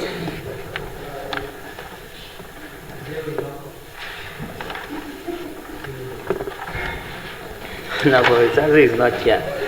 Maybe he's reappearing in another form. But be that as it may, Honorable Speaker, I think the questions by Honorable Lizazi, they were in four forms or four dimensions. The first one had to do with a question, or called upon the minister to confirm whether, the wholesale and retail industry is the lowest paying sector in the country. Now I want to answer by underscoring the following. That ordinarily, labor market conclusions are one that are based on... Yes, Honorable Minister of Labor, there is a point of procedure. Yeah, you have the floor, Honorable Kalangu. Yeah, Minister of Labor, you may take a seat. Yeah, Honorable Speaker, I just want to ask if one is asked a written question, is it not normal or common sense to give a written answer? Yeah, Honorable, I had made a ruling on that one. Yeah, no, I'm just asking for correction. I'm answering. Just take your seat. I made a ruling previously in regard to the Minister of Justice that when a question is put, it's notified, the member is entitled to a written copy of the answer. So, but I cannot force the minister to read from a piece of paper if he is able to recall that information, provided he is able to provide a copy of the answers. Yes. So we are not going to spend the time on that one. Minister knows that he has to give a copy of the answers. Minister, you may proceed. Okay, then the minister is hereby reminded he will give a written copy of the answers. Yeah. Please, honorable members, we cannot waste time on that. Honorable Wise, proceed. Honorable, proceed, please. Yeah. No, honorable members, not on this issue anymore. We are truly procrastinating. Let the member answer. I have made a ruling. He will provide the copy of the answers. Okay, that's an issue on enforcement. It cannot interrupt the minister to answer. Yeah, minister, answer the questions, please. Oh, okay. Now, Honorable Speaker, my answering of questions, it's consistent with Rule 134, Sub-Rule 2. I would respect the ruling of the Speaker, but I must indicate that it has no legal base in terms of the rule. No, honorable member, the ruling of the presiding officer is binding on the members. So let's not start a debate there. Please just proceed with your answers. Let's not start a debate because it's a violation of the rules, really. It's not stated anywhere in the rule, Honorable The Speaker. rules say where the rules don't provide, the presiding officer makes a ruling. Oh, okay. Yeah, so you are trying to defy the Speaker or you want to argue? No, Honorable Speaker, No, I ruled the other time, so yeah, proceed. I wanted it just to be clear that it's not in terms of the rule, but it's in terms of the ruling of the Speaker. Yeah. So the colleagues Then are why saying, must they be required to ask in writing if the members cannot provide written answers? It's not stated anywhere in the rule, Honorable Speaker. Honorable member, proceed, please. That's not acceptable. Okay. Honorable Speaker, what I was saying is that labor market informations and conclusions are ordinarily based on, credible data and intelligible statistics. To date, the ministry has not conducted a comprehensive comparative, analysis, to determine as to which sector is paying the lowest. So, therefore, the invitations by Honorable Izazi for the minister to confirm, that can only be done once a comparative analysis has been carried out. But for what it's worth, Honorable Speaker, toward the end of last year, the ministry did conduct inspection, within the fishing sector, the security sector, as well as the retail, or the wholesale and the retail sector.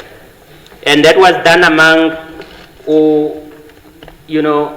on around about 582 workplaces.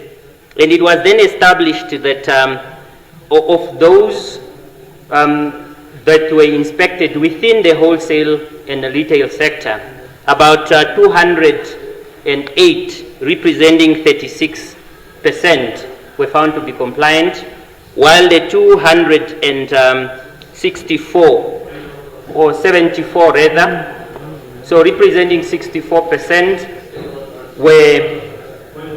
were found to be non-compliant.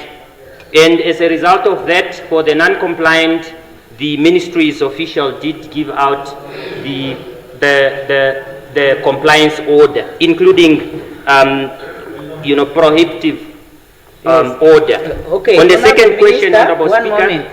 What is the point of procedure, Honorable Likando? Speaker, I want to go back to the rule cited by the Honorable Minister, that 134.2. It says each member called must rise in his or her place and ask the question with reference to its number on the question paper, and minister or member questioned must give his or her reply or must take the necessary steps to have the reply furnished. Yes, Honorable Member, I have already made the ruling on that one. Now, I have already made the ruling. We are really just wasting furnished. time. It Yes, must be. I have made the ruling, Honorable. The document. I have made the ruling. No, no, no, no, Must no. be delivered, not oral. Must be delivered. Honorable members, I have made the ruling. The rules say when a ruling is made, there is no debate. Please, Honorable Minister, proceed. You cannot complain about someone not being compliant and you are not being compliant yourself. The rule says I must give a reply. No, Honorable, proceed to answer the question. Okay. I have made the ruling. There has been no debate between the two of you. Okay. The second question, Honorable Speaker, was whether or not the minister can do something, to instruct, employers that employ casual workers to employ those workers permanently. I think these questions, Honorable Speaker, exposes the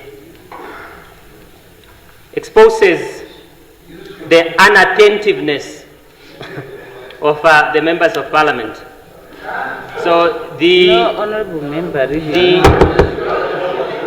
That's not necessary. No. We don't need to do that. Honorable Member, just withdraw that and proceed. Honorable Speaker, law comes from... necessary. No, Honorable Members, I don't want to go into an argument with anyone today. Please just withdraw that and proceed with the answers. But what am I withdrawing, Honorable Speaker? No, what it exposes the unattentiveness of MPs. The unattentiveness. No, that's disrespectful. The presiding officer has so ruled. Okay. Yeah, It's so withdrawn, Honorable Speaker. Yeah. No, you must also stop interjecting. Let's proceed with the Okay. Honorable Speaker. No, I have ruled on that matter.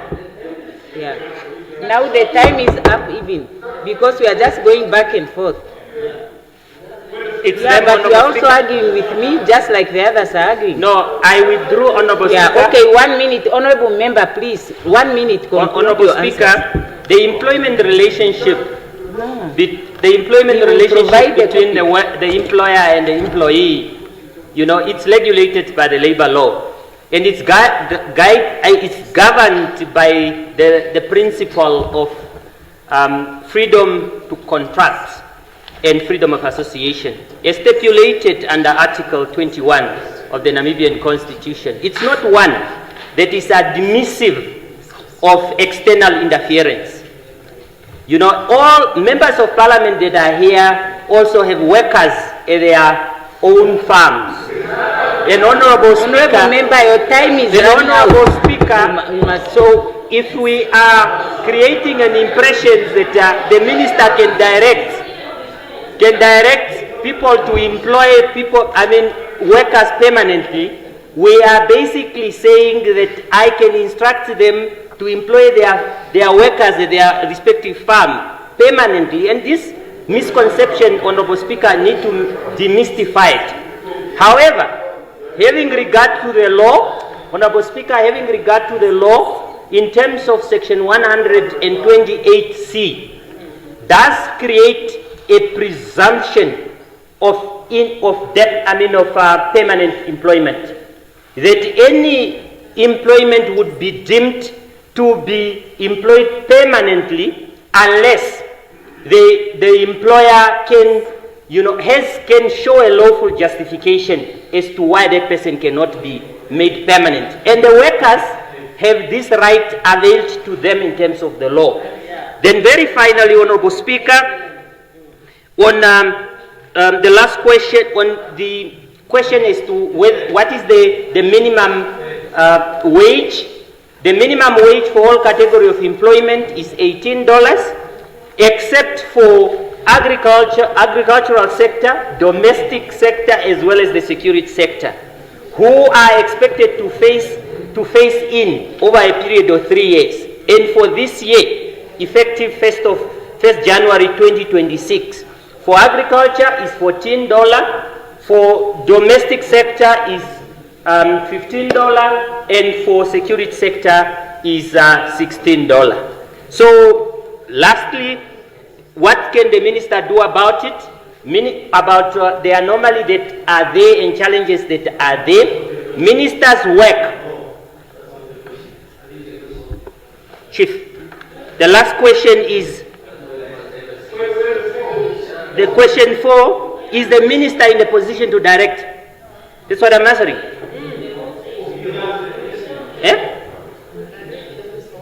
To direct the wholesale. Yes, I have answered that, Honorable Speaker, that the minister is a subject to Article 18 of the Namibian Constitution. No, just answer yes or no, Honorable. So that whatever the minister does as an administrative functionary must be fair, reasonable, and lawful. Honorable Minister. Anything that is not provided, any power that is not given to the minister by a statute, minister cannot exercise it. Honorable Minister, can I ask you this question to answer? Is the minister in a position to direct these wholesalers and retail trade sector for this year to give them permanent position? Yes or no? If the law does not compel, you say, no, I cannot because the law does not compel, or it is against, just for clarity.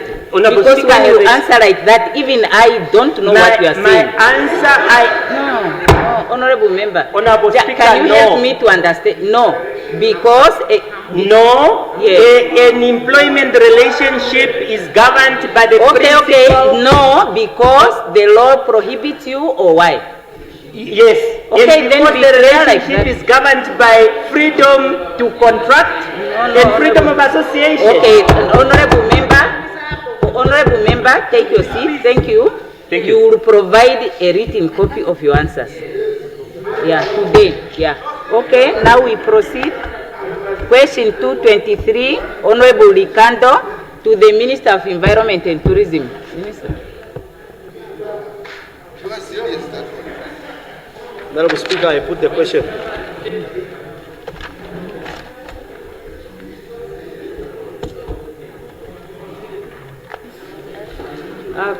Honorable Speaker, this question No, I can hear you, Honorable Member, continuing to challenge the presiding officer. And I don't find that to be appropriate. Yeah, so the Minister of Environment may proceed, please. Okay. The answers to this question, Honorable Speaker, the data does not speak to the current one. So I cannot announce this, so we have to update it. I shall submit. Okay, that's it. Question 223. Now question 224, Honorable Karangula to the Minister of Works and Transport, who is not here. The next is 225 by Honorable Mbuti to the Minister of Gender. Is Honorable Mbuti here? Does somebody put the question? Okay, Honorable Minister of Gender. Honorable Speaker, similar to my previous response, 225, I seek your indulgence to defer to the next one, but 227, which is upcoming, is ready. Thank you. Okay, question 226, Honorable Mbundu to the Minister of Environment. Is Honorable Mbundu here? No? Is someone delegated? Okay, it's deferred. Honorable, next question is 227 by Honorable Lutuhezi to the Minister of Gender. So it's gender and environment today. Yeah, Honorable Lutuhezi, do you put the question? Yeah, Honorable Minister, are you ready? Okay, please take it. Thank you, Honorable Speaker. Thank you, Honorable Member. I would like to thank the Honorable Lutuhezi for her passion displayed for always keeping us on our toes. Starting with the first question, what systems are in place to support the mental health of social workers? Honorable members, the ministry recognizes that social workers often experience secondary trauma as a result of their continuous exposure to high-intensity cases, including severe child neglect, abuse and exploitation, trafficking in persons, and conflict that arises from custody and access disputes.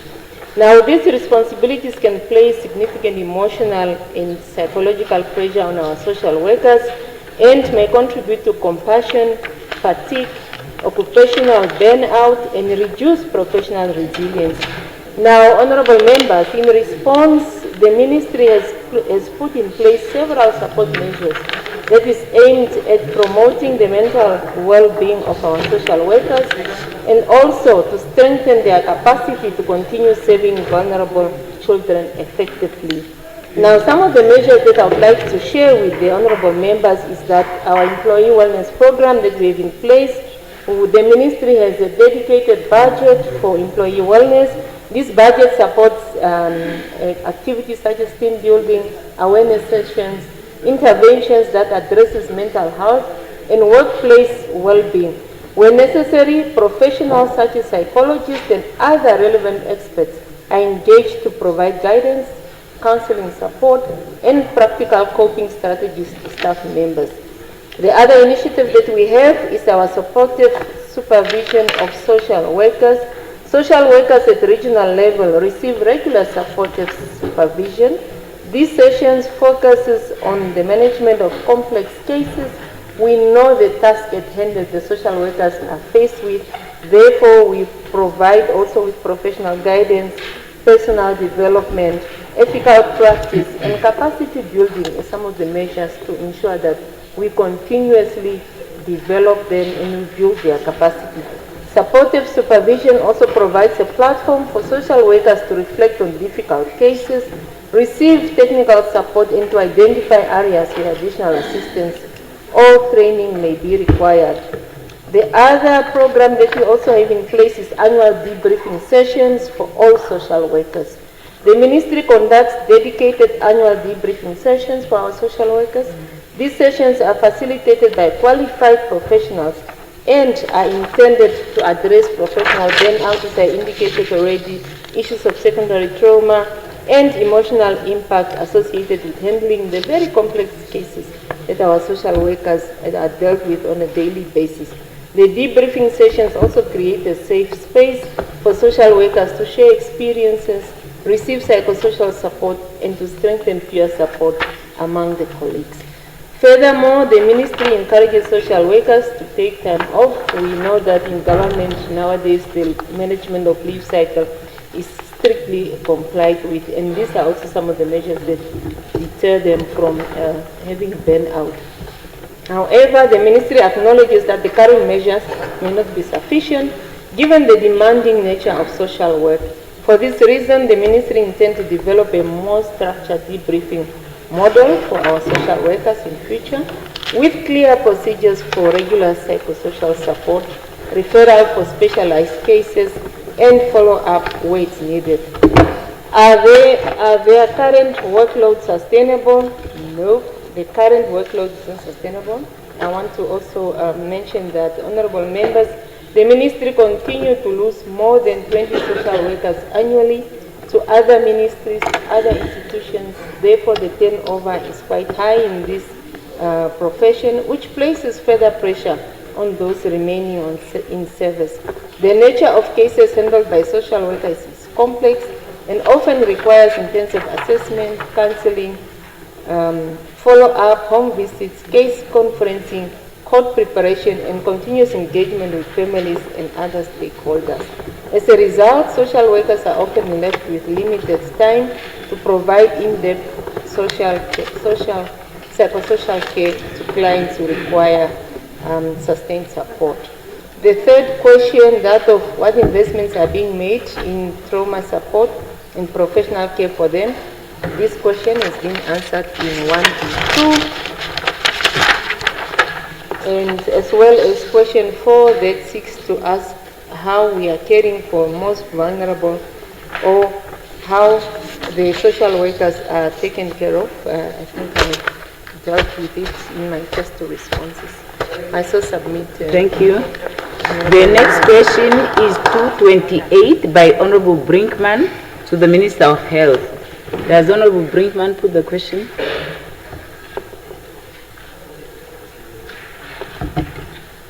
Yes, Minister of Health. Honorable Speaker, honorable members, question number 1. The honorable member raises a critical point regarding the exclusion of TB field promoters from essential benefits such as pension, medical aid, as well as overtime pay. I do understand the concerns regarding disparities from benefits offered to field promoters versus that offered to government employees. However, I do want to state clearly that TB field promoters are valued members of the healthcare system, and the ministry takes note of this. The current situation is primarily due to the funding mechanisms that are in place. As previously mentioned, TB field promoters are largely funded through donor resources, specifically the Global Fund, and thus does not operate under the standard payroll system for civil servants or government employees as what the comparison is being made. I can, however, confirm the structure of the current compensation package that is for TB field promoters. Firstly, basic salary based on the 2022 Personnel Administrative Measures PAM scales. Housing allowance, 24% of the basic salary paid directly to the employee. Retirement fund, 7% of the basic salary paid directly to the employee. Medical aid allowance, 10% of the basic salary paid directly to the employee. The ministry has facilitated a contract with a medical aid fund, and enrollment has been offered to these cadres. To date, a small number of TB field promoters have opted for that medical aid. Over time, the Global Fund grant only makes provision for fixed overtime for medical doctors and pharmacists. This is in line with similar funding arrangements and is not unique to TB field promoters. We recognize that this, although these are the facts, that this situation may not be ideal. We are actively exploring sustainable situations to try to bridge that gap, including providing recruitment opportunities within the ministry over time as the fiscus allows.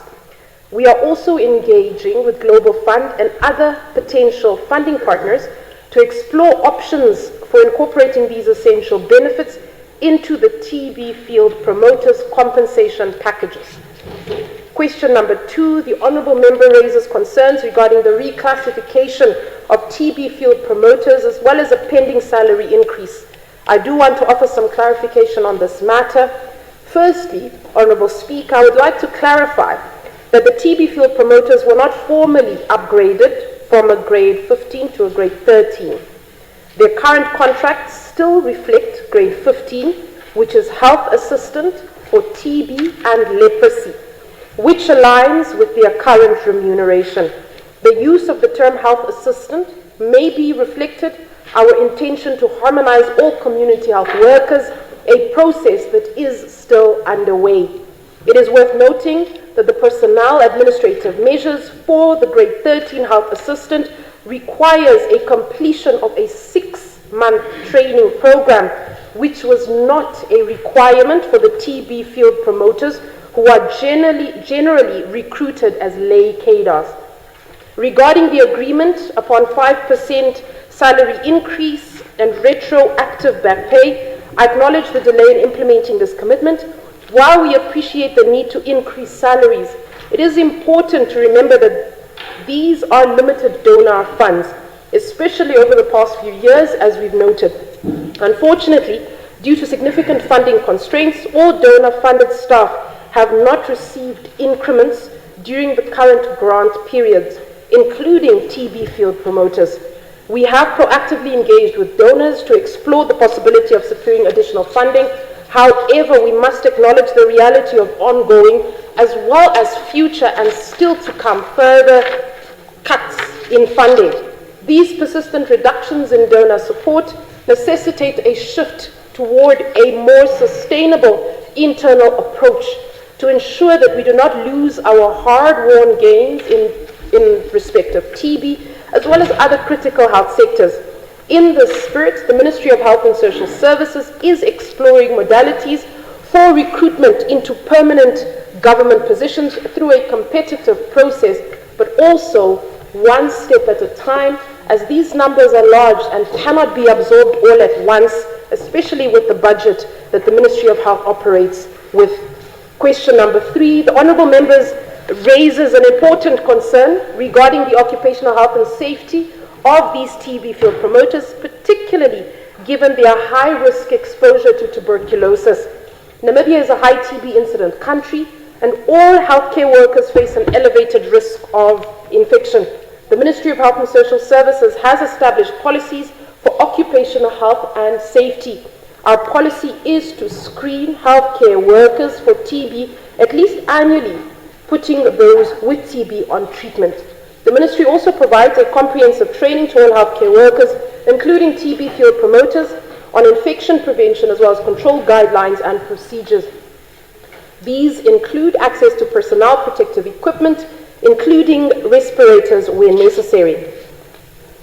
I will need to confirm these statistics in detail for the Honourable Member in terms of training. However, if the TB field promoters contract tuberculosis in the line of duty, they are eligible for support through existing frameworks. Occupational diseases are 1 minute extension. Thank you, Honourable Speaker. Occupational diseases are covered under the Employees Compensation Act of 1941, administered under the Social Security Commission. We encourage any TB field promoters who believe that they may have contracted TB due to their work to contact the HR department, who can assist them with that particular claims process. Honourable Speaker, in conclusion, we'd like to reiterate the Ministry's commitment to supporting TB field promoters as they form a critical part of the Ministry and the work that we do. Looking ahead, we do recognize the fact that there are gaps that must be filled in order to strengthen the value that we place on them, as well as other similar cadres. I thank Honourable Brinkman for raising these concerns. Thank you. Thank you. The next question is 229 by Honourable Lucato to the Minister of Industries. He's not here. The next is 230 by Honourable Susiku to the Minister of Health. Honourable Susiku, you put the question. Yes, Honorable Speaker, I put the questions. Yes, Honorable Minister of Health.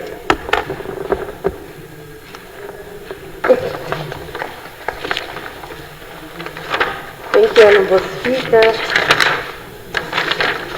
Question number 1. Honorable Speaker, addressing this question requires careful consideration. The Ministry understands the concern regarding potential increases in funds disbursed due to negligence or inadequate service delivery. However, predicting future litigation payouts with precision is quite challenging. The number and nature of lawsuits can vary significantly from year to year, depending on various factors, including emerging healthcare trends, public awareness of rights, as well as unforeseen circumstances. The Ministry is committed to proactively addressing the root causes of litigation by strengthening systems, improving clinical practice, and enhancing communication with patients. We aim to reduce the incidence of adverse events that can lead to legal or litigation. The Ministry will continually monitor trends in litigation payouts and transparently report on any significant changes or concerns. This particular proactive approach, if the Honourable Member would note, I think it was a few plus minus maybe 2 days ago, where it was also reported in the papers, and in that particular report, it was also noted that my office has directed for a national medical legal training for healthcare workers in all of our regions. The reason for this is while reviewing these particular cases, we have of course noted where we can improve and where healthcare workers are to be, so to speak, held liable. And what we want to do is, away from just putting these statements on paper, this particular training that we have now directed will allow healthcare workers around the country to undergo this training to ensure that we reduce litigation as far as possible. Question number 2, the Ministry can confirm that a comprehensive report on damages and losses incurred during the 2024-2025 financial year due to litigation is available. It should be noted that cases instituted against the state through this Ministry are generally classified under the following. Number 1, motor vehicle accidents. Number 2, labor and industrial relations. Number 3, medical negligence. And number 4, general breach of contract. During the 2024-2025 financial year, the Ministry compensatory payments totaling approximately 1.2 million. These payments were made in respect of 6 settlements. Question number 3. Honourable members, protecting public funds is a priority, and as I've stated multiple times as we've undergone this new process with the team to ensure better quality of care is provided to community members, we have repeatedly stated that every time we have to fund or pay for a litigation case, that is money taken away from the Ministry's coffers that can be better spent on an ambulance, that can be better spent on medicines. And so therefore, this particular administration has taken that strategically in order to ensure that firstly, every complaint received at facility level is recorded at complaints desks and investigated. Complainants are given feedback and may escalate through the chain of command up to the Minister if they are not satisfied. This is because the majority of the times when patients feel that they cannot raise their complaints, they then have no other mechanisms to raise these and then choose the litigation option. The Health Professions Council of Namibia is an independent statutory body that investigates professional conduct, protects the public, and makes recommendations. We routinely request and accept their independent findings as well as implement corrective action where required. We use standard maternal and perinatal death review guidelines to determine clinical causes as well as system gaps so that we can translate them into practice. General clinical and death audit guidelines were officially launched in May 2025, and the purpose of this was to strengthen confidentiality, clinical and mortality reviews. Targeted measures including clinical monitoring, post-operative care protocols, better patient triage, improved referral services, as well as workforce strengthening are being rolled out. However, we do recognize that they must be strengthened in order to ensure that we have a reduction in the number of these litigation cases, especially in cases where they could have been avoided if, for example, it is because a healthcare worker might not have documented what they were supposed to, or if, for example, perhaps in terms of training, there is a gap that must be filled. Question number 4, Honorable Speaker. Yes, Honorable Members, the Ministry has a multi-layered plan to prevent avoidable harm. I reiterate that the Ministry has intensified this particular plan. My first particular conversation on this new strategy with the team at the Ministry was in December 2025. Of note, we are having these meetings on a monthly basis so that we can strengthen our approach in this particular aspect.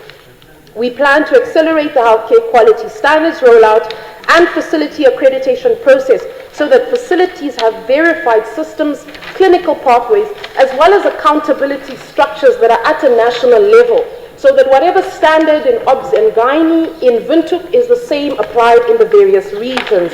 Honourable Speaker, I notice my time.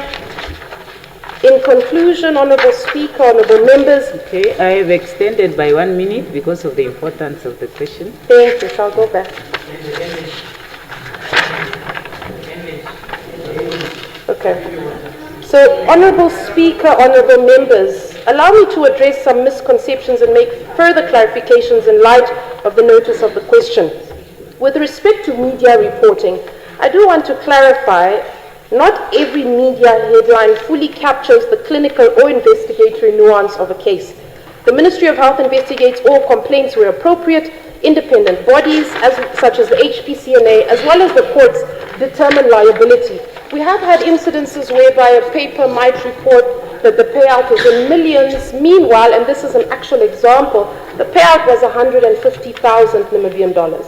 However, that does not mean that it makes it any better. We encourage the public to use official channels for information and to follow up with the Ministry should anything need to be clarified. With respect to management of a deceased fetus in utero, clinical protocols describe careful, compassionate, evidence-based management. Confirming diagnosis is first.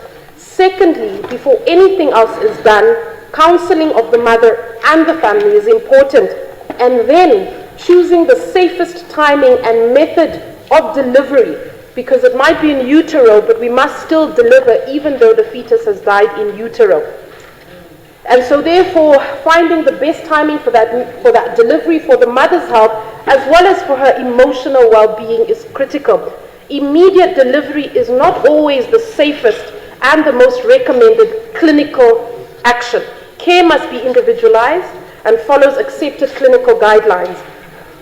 In conclusion, Honourable Speaker, families whose loved ones or who themselves suffer harm deserve answers, accountability, and improvement. The Ministry of Health and Social Services is committed to transparent reporting to the Parliament, to working with independent regulators and partners to reduce harm, and to invest in systems that prevent avoidable loss, particularly when we speak of human as well as financial loss.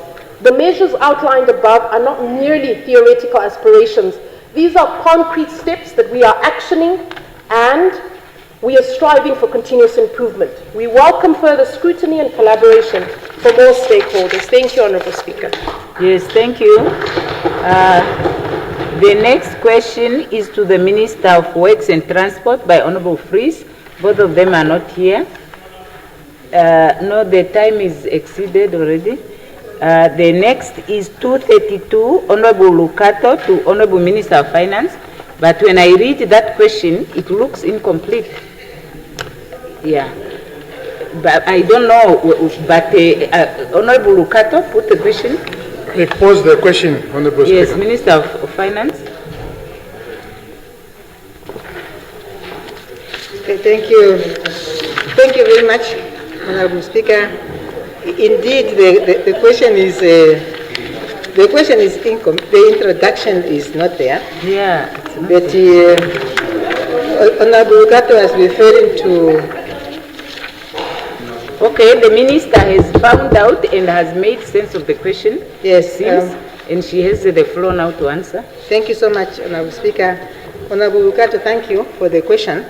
Honorable Lukato was referring to a publication in the Namibian newspaper of the 22nd of August 2019, titled Prosecutor General Admits the State's Money Went Missing. Honorable Minister, can you increase the volume, or is it our gadget that is not working properly, Secretary? Okay.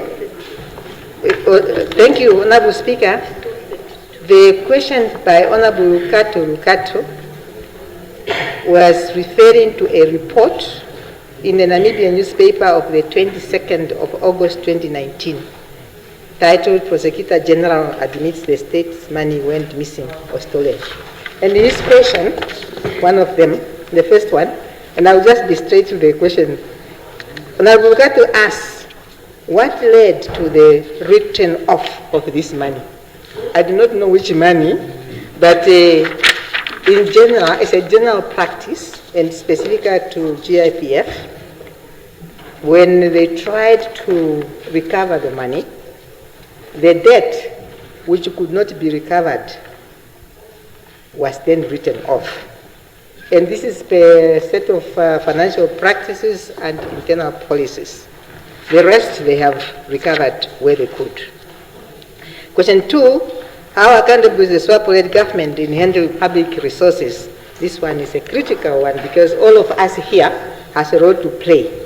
There are annual accountability reports that are normally produced and tabled in this August House. That is one of how we hold each other or one another accountable in as far as public resources are concerned. There is also the role of the Auditor General. That is why the annual reports are also tabled in this August House. And primarily also in the critical is the parliamentary oversight that is also excised by this August House. So in that regard, we all have a role to play in as far as accountability is concerned. Then question 3, will those involved ever be held accountable to pay back the money one day? There were investigations by Namibian police. There's a prosecutor general then said to all of us, the prosecutor general looked into all those dockets and then he took a decision that that case is closed. So the case is closed. Honorable Speaker, question 4, this one is really not mine, and I seek the indulgence of Honorable Speaker. Honorable Minister, that question, Honorable Lukato, is out of order. Yes. And I direct that. I saw submit. It's out of order. I saw submit. Yes. No, Honorable Lukato, no follow-up question. No follow-up question. Oh, no.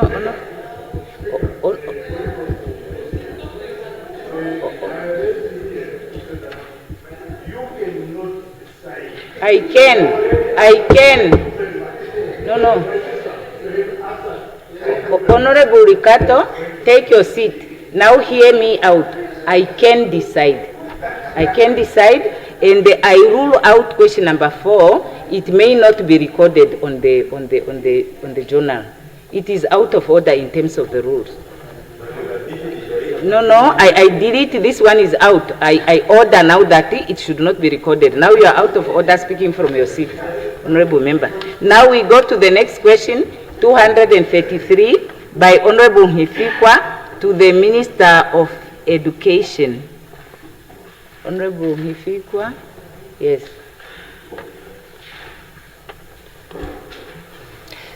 The Minister is not here, Honorable Speaker. Okay, so rather wait for the Minister. Okay, question not put. Next, the Honorable Nashinge to the Minister of Home Affairs. Honorable Nashinge, do you put the question? Honorable Speaker, I put the question. Yes, Honorable Minister. 234, question 234. Honorable Speaker, honorable members, I don't have the question ready, but I have 188 that you called on earlier on. Yeah, no, that one is behind us now, Honorable Minister. Yeah. We will only come to it next Unfortunately, time. I don't have the response Yes, ready thank you. for that one. Okay, deferred. Question, the next is 235 by Honorable Nashinge to Honorable Minister of Home Affairs. Honorable Nashinge. Honorable Speaker, I put the question. Thank you. Yeah, Honorable Minister, do you have a response to this one? Okay. Only 254. Oh, okay. You only have 254. Yeah, 254 okay. is ready. Okay, so this one is deferred. The next one is Honorable Muton, 236, to Minister of ICT. Minister is not here. The next one is 237, Honorable Lukato, to the Minister of Industry. Minister is not here. The next one is 238 by Honorable Likando to the Minister of Environment. 238. Honorable Likando. Honorable Speaker, I put the question. Yes, Honorable Minister for Environment. You have the floor.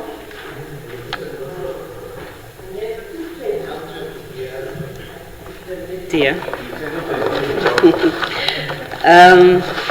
Honorable Speaker, okay, I think I don't have that one with me still, but I have 223. Okay, 223, we have passed that now. So the Honorable Minister, if you don't have it, ask to defer, and then we use this break time to go through the question papers, all the ministers, look for the answers, and put them in an order.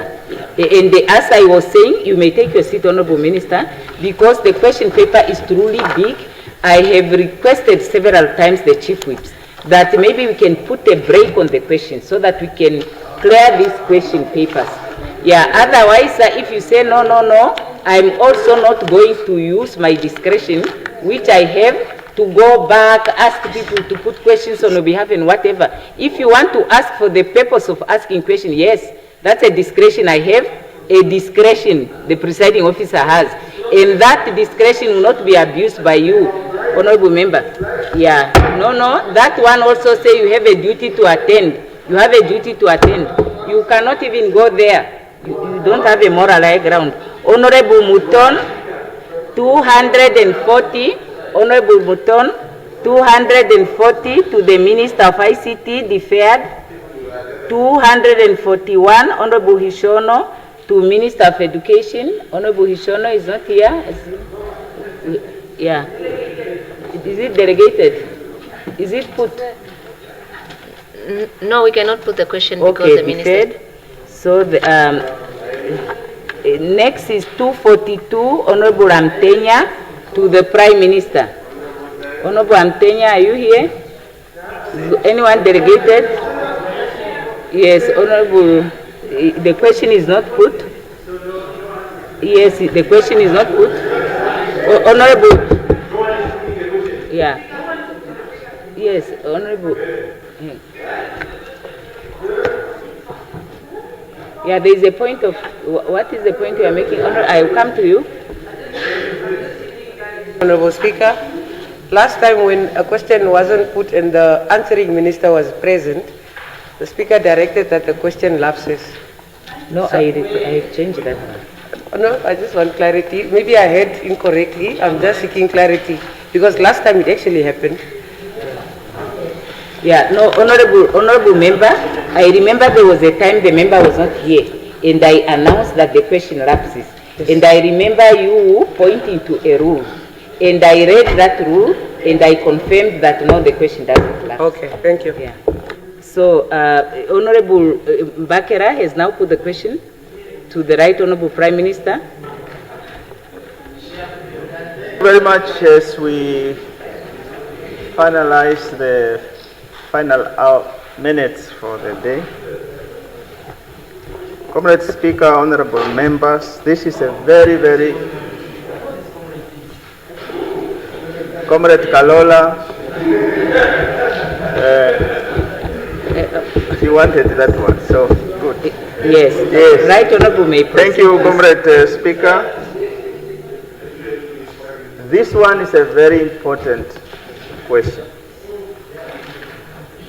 And as I ventilated it, it has serious implications to the trajectory we have taken insofar as the Affirmative Action Act is concerned.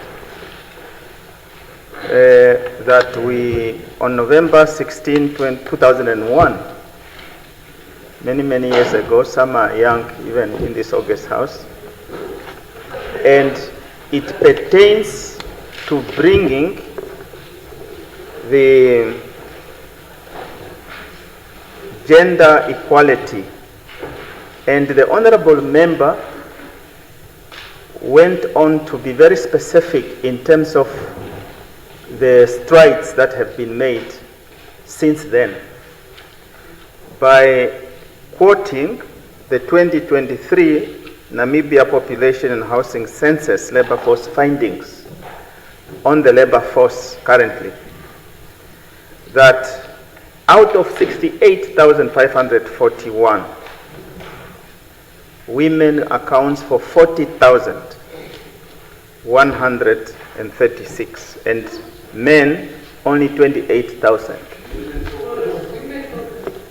Well, I'm just saying, Honorable Speaker, the discussion which I have made as a recommendation to the Honorable Member, that a conversation we can have and we can reflect as the House of Lawmaking, is to begin a process of whether or not we can amend the Act that has been in place given the realities that we now find ourselves in. That's one. Because he's very specific vis-a-vis the preferential treatment that was given to elevate those who were deemed to be underrepresented. But now, according to the statistics, they are overrepresented. And the boy child, according to his question, therefore finds himself a little bit disadvantaged. So, Honorable Speaker, in answering this question, I know the implications of the question, and I'm therefore saying, and I'm seeking guidance from Honorable Speaker as well as senior members of the August House to be guided in a direction where we can revisit this Act and the process, perhaps through the line minister, the honorable gentleman with superior linguistic expressions of the legal term, so that we begin to see, Honorable Speaker, whether or not the time has come for us to have this conversation. I so submit, Honorable Speaker, Comrade Speaker, thank you. For the Thank boy you. child and the girl child equality. Thank you, Right Honorable Prime Minister. Now, you asked to be guided. I think this was a question, it queried certain issues that you responded to, and then it queried what the policy direction would be. So I think it is up to the OPM to go and review the policy in its entirety and make a proposal through the normal policy structures, because this House cannot make an order to the OPM as to, on the basis of no work done. Yeah, yes. Yes, having said that, honorable members, it is, what I said is the Prime Minister asked for guidance from the House on what the next steps should be, given that his finding was that there is a higher number or there is a higher representation of females in the employment of the public service compared to males. And given the query of Honorable Amtenya about the fairness of application of affirmative action. Now I see some honorable members nodding. I don't want to participate in the debate, and that is why, no, honorable members, why do you do that all the time? What I'm saying is that this was a policy that was based on evidence, and in order for government to take a decision whether it wants to review a policy, it has to go back and look at the evidence that is there. and on that basis, come with a proposal, if there is justification for it, to address what is considered to be a redundant situation. But the Parliament cannot just say you should now go and change this policy to look like this, because we don't have that evidence in front of us. But I have my own information that I could contribute outside, but here I'm a presiding officer. But I'm sure that that information will come to the fore when that revision is done, because policy is never cast in a stone. Law is never cast in a stone. But when you have to change it, it has to be systematic and based on evidence. So now on that basis, we rise on the basis of rule automatic adjournment until 9 o'clock tomorrow. They